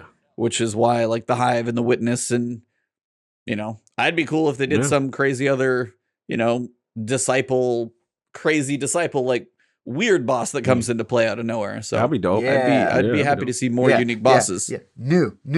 Exactly. New. I could hope for Keep a new. Momentum. If I could hope for a new, I just don't have high expectations usually because like the expansions are so boat. big. I'm in the same boat. Side story I would love incoming. if we could get there, but isn't there a glimmer of hope? a little bit just based on the hype that the Bungie employees seem to be having for the season that they haven't really had before. Do you feel that there's a chance we'll get something that we don't expect and it won't just be another season where we fight some nameless, faction and then go back to the way things were? Any chance? I want to say small because I never expected Rolk, and I never expected the Witness. So I feel like they have to be opening the door to new things to some extent. Otherwise, there's no way we're ever going to see anything crazier than Zivo Wrath and that's it. Because if it's if Rolk exists, Forgot about her. We still got this. Yeah, Zivu is where I picture Lightfall. She's outside. That feels like Zivu is going to get the build up to Lightfall, then maybe the Witness into the final shape. That's my poor speculation. But the fact that Rolk exists, the fact that we've seen the Witness in a trailer, feels like maybe there could be something like that coming at some point, that you've got to have something unique.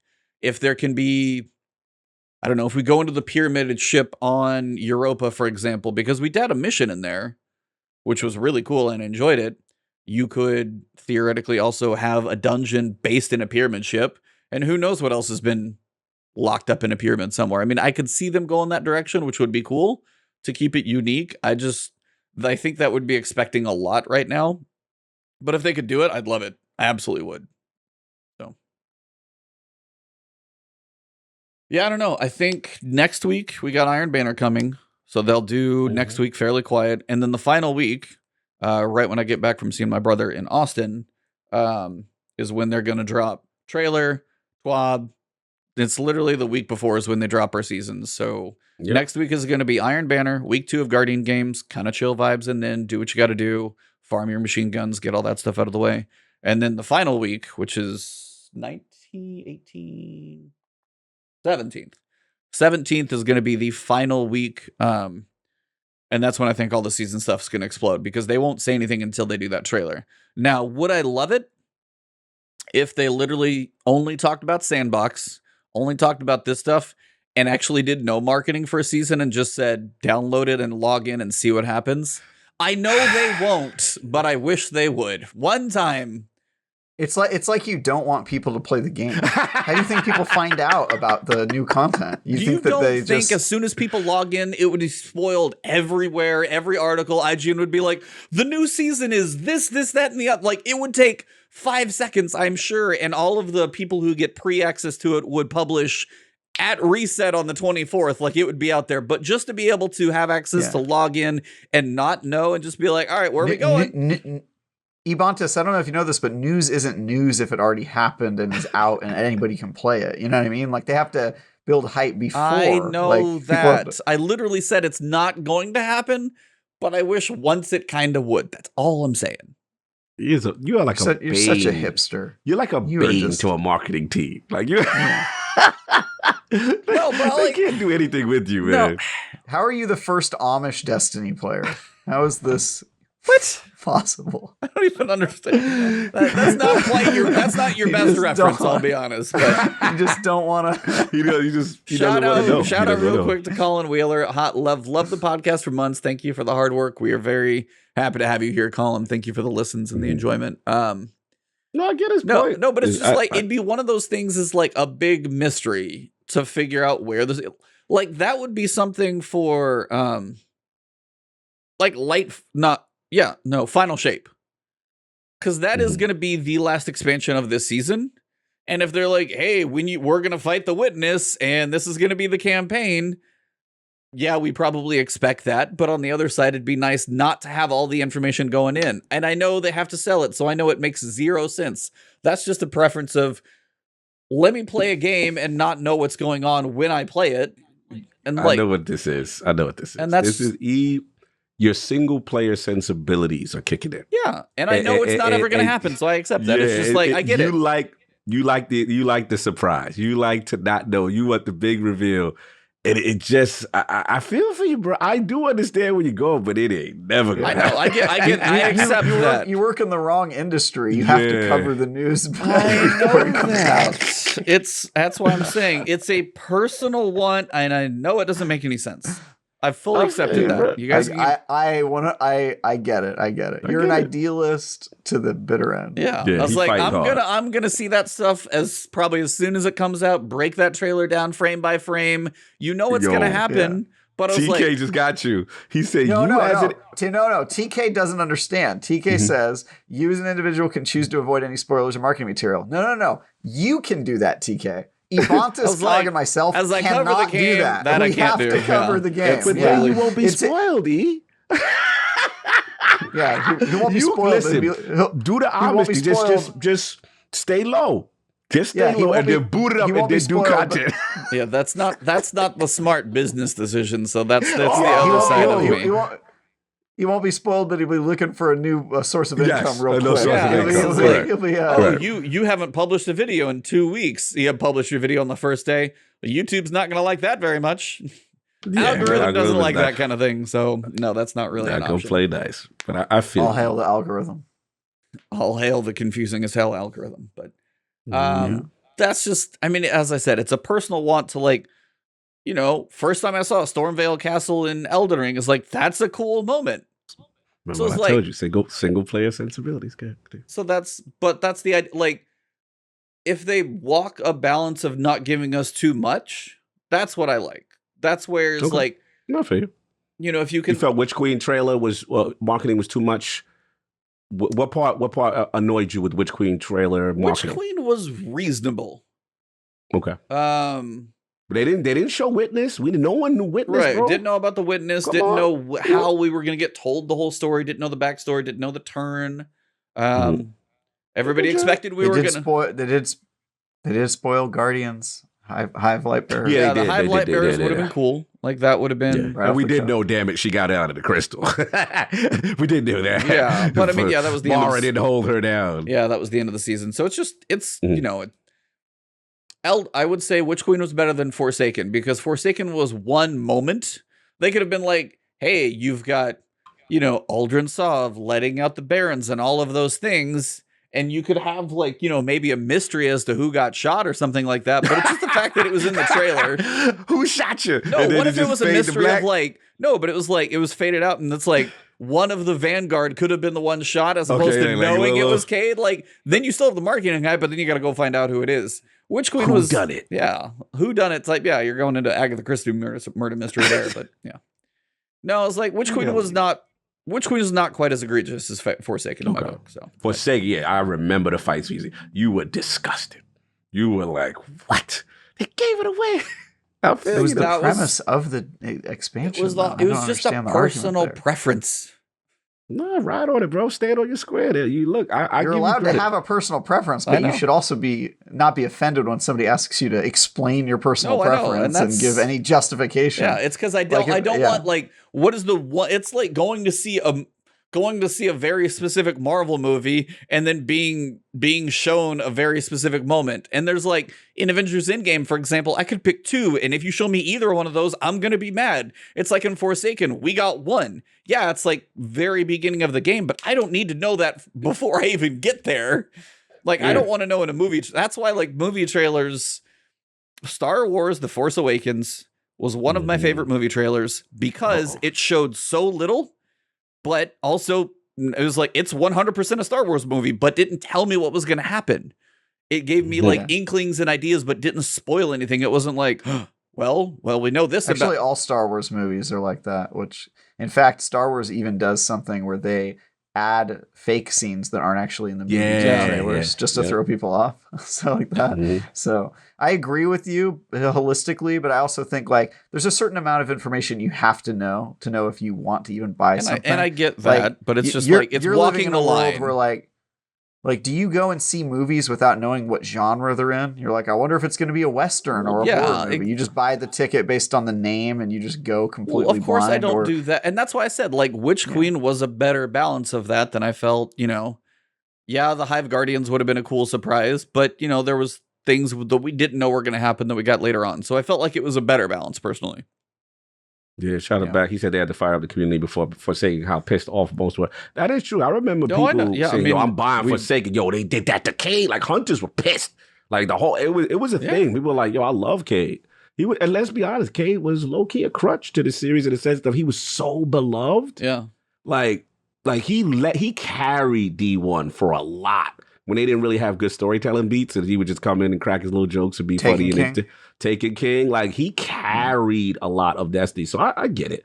I do get it. It's just like I said, the marketing. This team they're just magicians with working emotions and getting the right beats and getting the musical tone and theme of the season to get you emotionally connected.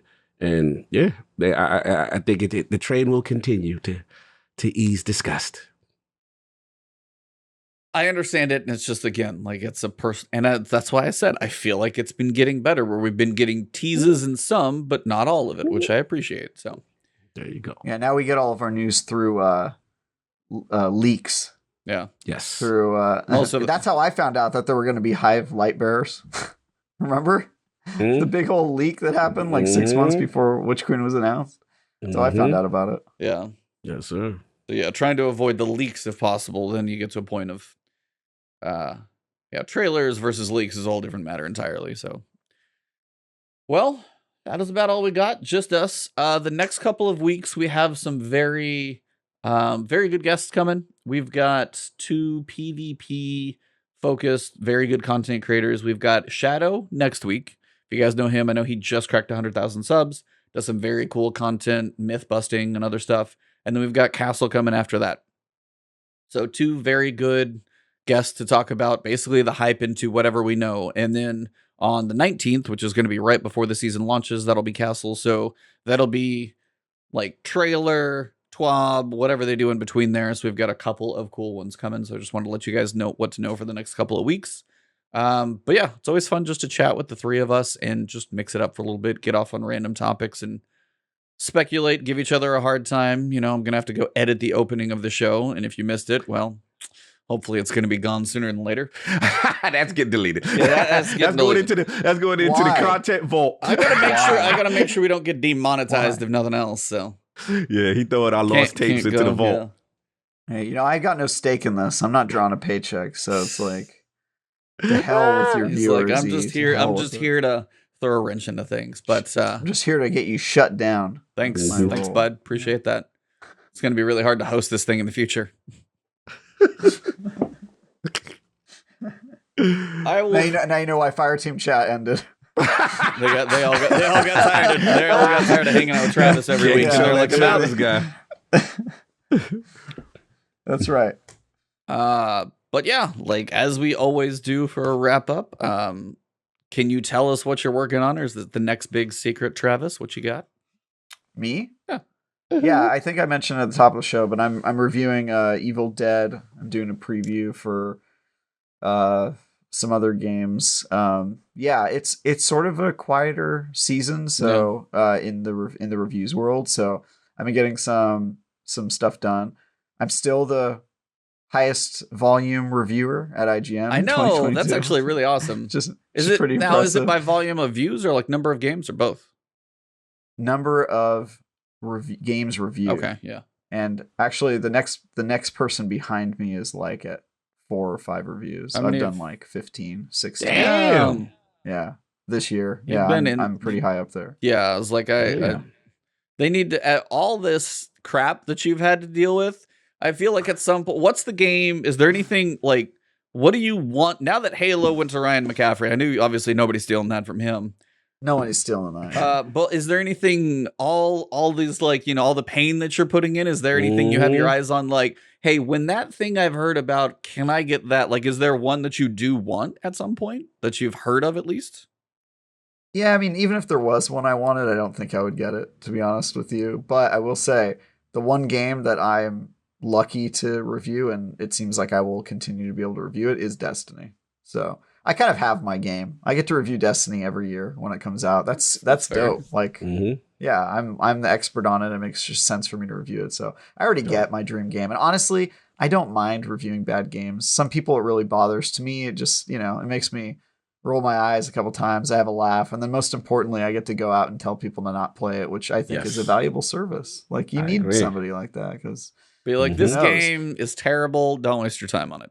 Yeah. I mean, there's some games where you're howling at the wind, like Postal 4. I don't think anybody who wasn't going to play that game now wasn't going to play it because of my review. But I do think that like Nerf Legends, I stopped a lot of moms from buying a really bad game for their kids. You know what I mean? Like that was real. I saw people in the comments being like, "Oh my God, I bought this as a Christmas gift for my kid. I need to return it." Like stuff like that. Or for which like, one? Cool. Nerf Legends. Oh, okay. Because that's like the that is ultimate a game kid a mom would buy for a kid. Yeah, yes, for sure. Just on the name alone. Mm-hmm. But yeah, you're okay being the bad guy and no skin off your back. So no, they have the right person to deal with that comments, and you're like, I don't care. It was a terrible game. Perfect. I don't care, man. No. It doesn't bother me at all. Some reviewers, some people who produce content, they get really hurt when people comment on theirs. I don't care at all. I really don't.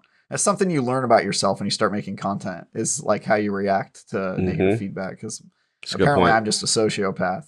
Apparently I just have no empathy or shame just at all. So no, anyway, that's what I'm working willing on. to call a spade, and somebody actually does need to do that. It does a service at a point.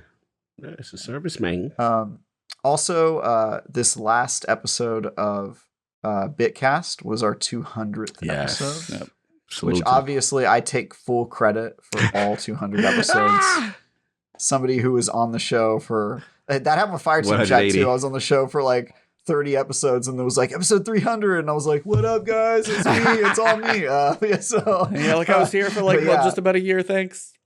Yeah, by a year. See you, boys. So yeah, but you should watch it. Cog is on it. Ebontis is on it.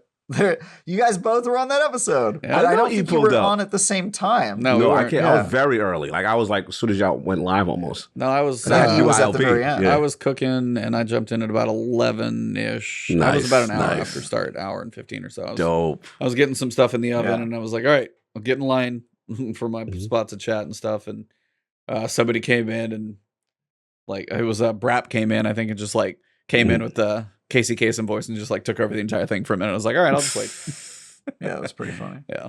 But anyway, I didn't actually say a lot on that episode. I mostly was just listening to other people tell their stories. But you can watch me say things this Sunday. I think it's happening. It's Mother's Day, but I think we're still doing an episode. But are you guys doing an episode on Mother's Day? Do you guys not care about your moms? Yeah, we just be like, whatever. The matriarchs, we salute them, but we're still going. Whatever. you only birthed me, okay? Get over it, you know? Yeah. Anyway, so yeah, I think we're doing an episode this week so you can hear me get in a fight with a lawyer and probably beat him. I mean, I usually do. Let's be honest. I'm the best. Yeah, other than that, I love you guys. Cog, E, I'm so excited to see you guys at GCX. I know. Yes. Literally, that's what I'm excited for. About a month out now. That's really exciting. Meet you guys in person. I bought my $2,000 plane tickets. Sorry about that. Yeah, but thanks for the commitment. Appreciate that. And I think we're gonna do a show in person. We got to. I'm bringing equipment, bro. I'm bringing equipment. It's like Cog can't. Yeah, and then I'm gonna record an episode of Bitcast while we're there because the Xbox show is happening. Yeah, I gotta do the same thing. Sunday. Yeah, I just ordered the high speed package for your room, sir. Yeah, I mean, I assume I'll get that. It's not part of the default package. Do they have high speed in Florida? Is that a thing? Damn. Florida cut us straight. It has to travel through the swamp. It's a little a little bit bumpy. The ping's pretty bad because all the lines are chomped on by alligators. But you know, I gotta pick better lighting this time for if we do it by the beach and the pool. Yeah, we'll find a place for that. Super excited to do that with you guys, and I just want to say, like, I know I'm more trouble than I'm worth as a friend and somebody that you do shows with, but I hope you know it's all love, and you guys are awesome. And group hug. Also, don't forget to check out Tinder XYZ adult dating site. I'm lit out here. Really out here trying to give you free nude pics or something. I don't know what that's about. But dating sites coming through the chat tonight trying to spam. So yeah, we'll keep those out of there. We got to make sure Cognito's Tinder is not listed here. Listen, man. Let me get my side income, man. I'm out here. Yeah, I'm on. Yeah, don't forget to join Cog's OnlyFans. He's got to pay the bills. My bots are acting up. I apologize. Yeah. What about you, Cog? Outside of Yeah, man. I'm excited for GCX. I've been prepping. I got check tickets. Everything's cool. Can't get a conference room, but high speed internet, it will be there.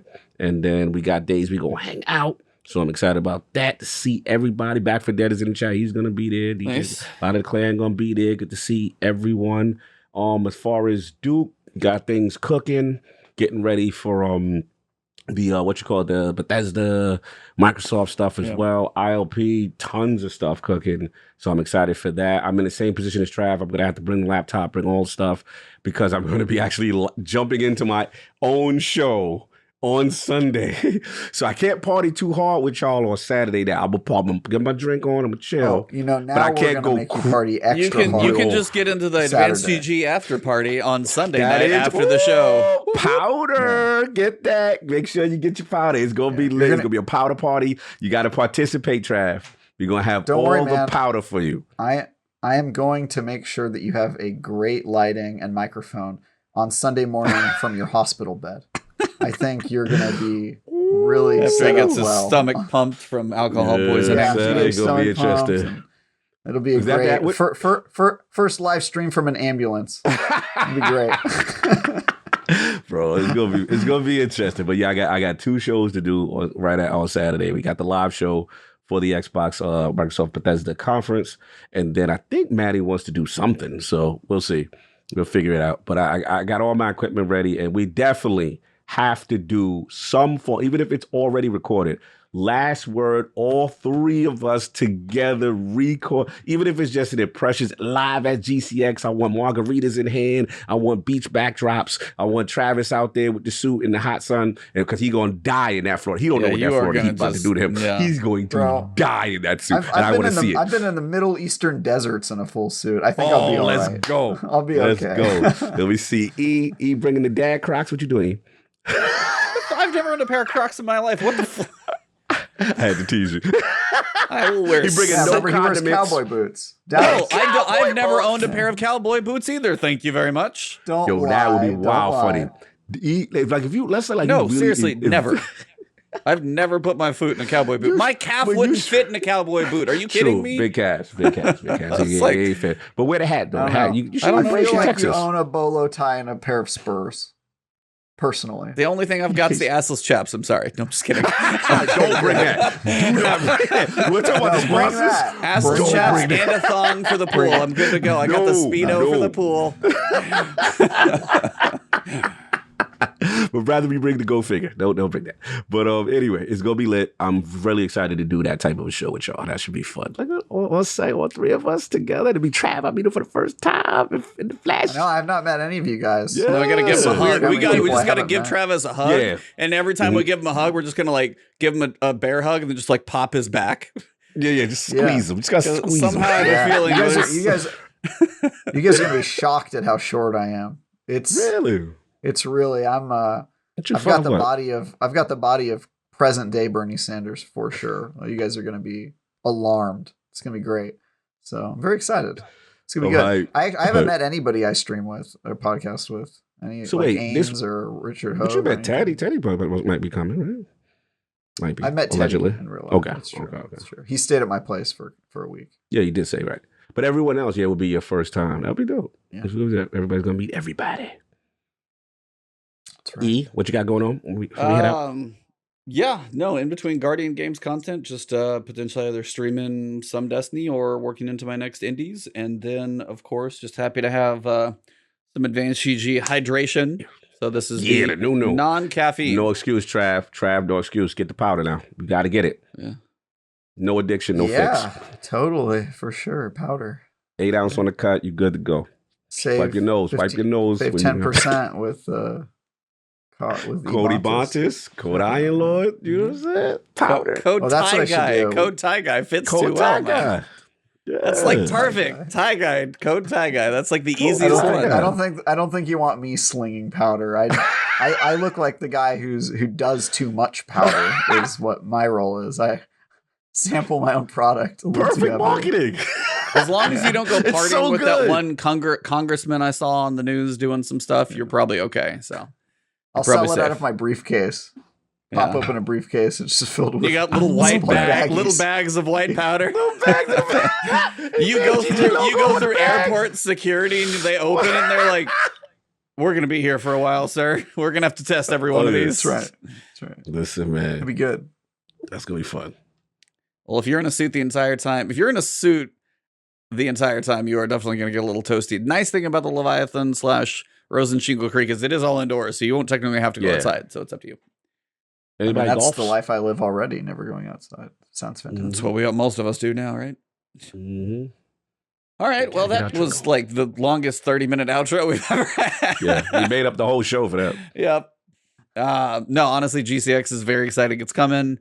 My wife is just going to get to chill by the pool for like 4 days and not have to worry about me or the dogs or anything. So she always has fun for a couple days when I'm like, you're busy on the floor. I'm going to like get up, have a leisurely breakfast, read a book by the pool, get like some margarita, get some shrimp, maybe all that stuff. So no, that will be, she enjoys the relaxing. And then I'm going to get to see her on the bookends of the day for a couple days, but we're there a little early. So I got a couple days to just chill. So nice. That's about all we got. So this is kind of a, rambling show, but thank you guys. For me, it was just nice to put a pin in Elden Ring and finish that. So now I can I'll be like, all right, now I can do other things, but I had to finish that before I start anything else. What's next on your list? Yeah. Tunic is probably the first one I'll do. Nice. So there's Tunic, Have a Nice Death. Those are two that I really wanted to get to and never got to. I want to give some space before I do Horizon because the summer is still quiet to my knowledge of big releases. And like Horizon in July or August, I don't think anything's going to be like pulling at me because like Forspoken, I wanted to play, but that got pushed to like November or something like that. So it's going to be a while. So I mean, for big single releases, Horizon will be nice for a big summer lull, I think. So. I've been playing Rogue Legacy 2. I saw that too. Yeah. Mm-hmm. Yeah. People loving it. Quite good. Yeah. I'm hearing good things. My boy Kaibatsu's playing it, loving it. Nice.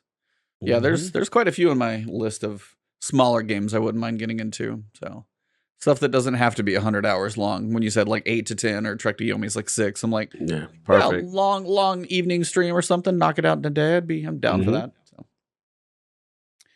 Well, that is about all we got, ladies and gentlemen. I think we are going to wrap up the podcast there. So thank you, chat, for all being around as we wrap this thing up. I know some of you guys are taking off. So thank you for everything. Thank you for the show. And we got a few more weeks until new season. And then GCX is about a month out. So for the gentlemen here, Ty Guy, Cognito, and myself, thank you, chat. Thank you for all the listeners. And if you made it to the end and you're on audio or video, thank you guys for making it this far. We thank you all. And for this episode, it has been the last word.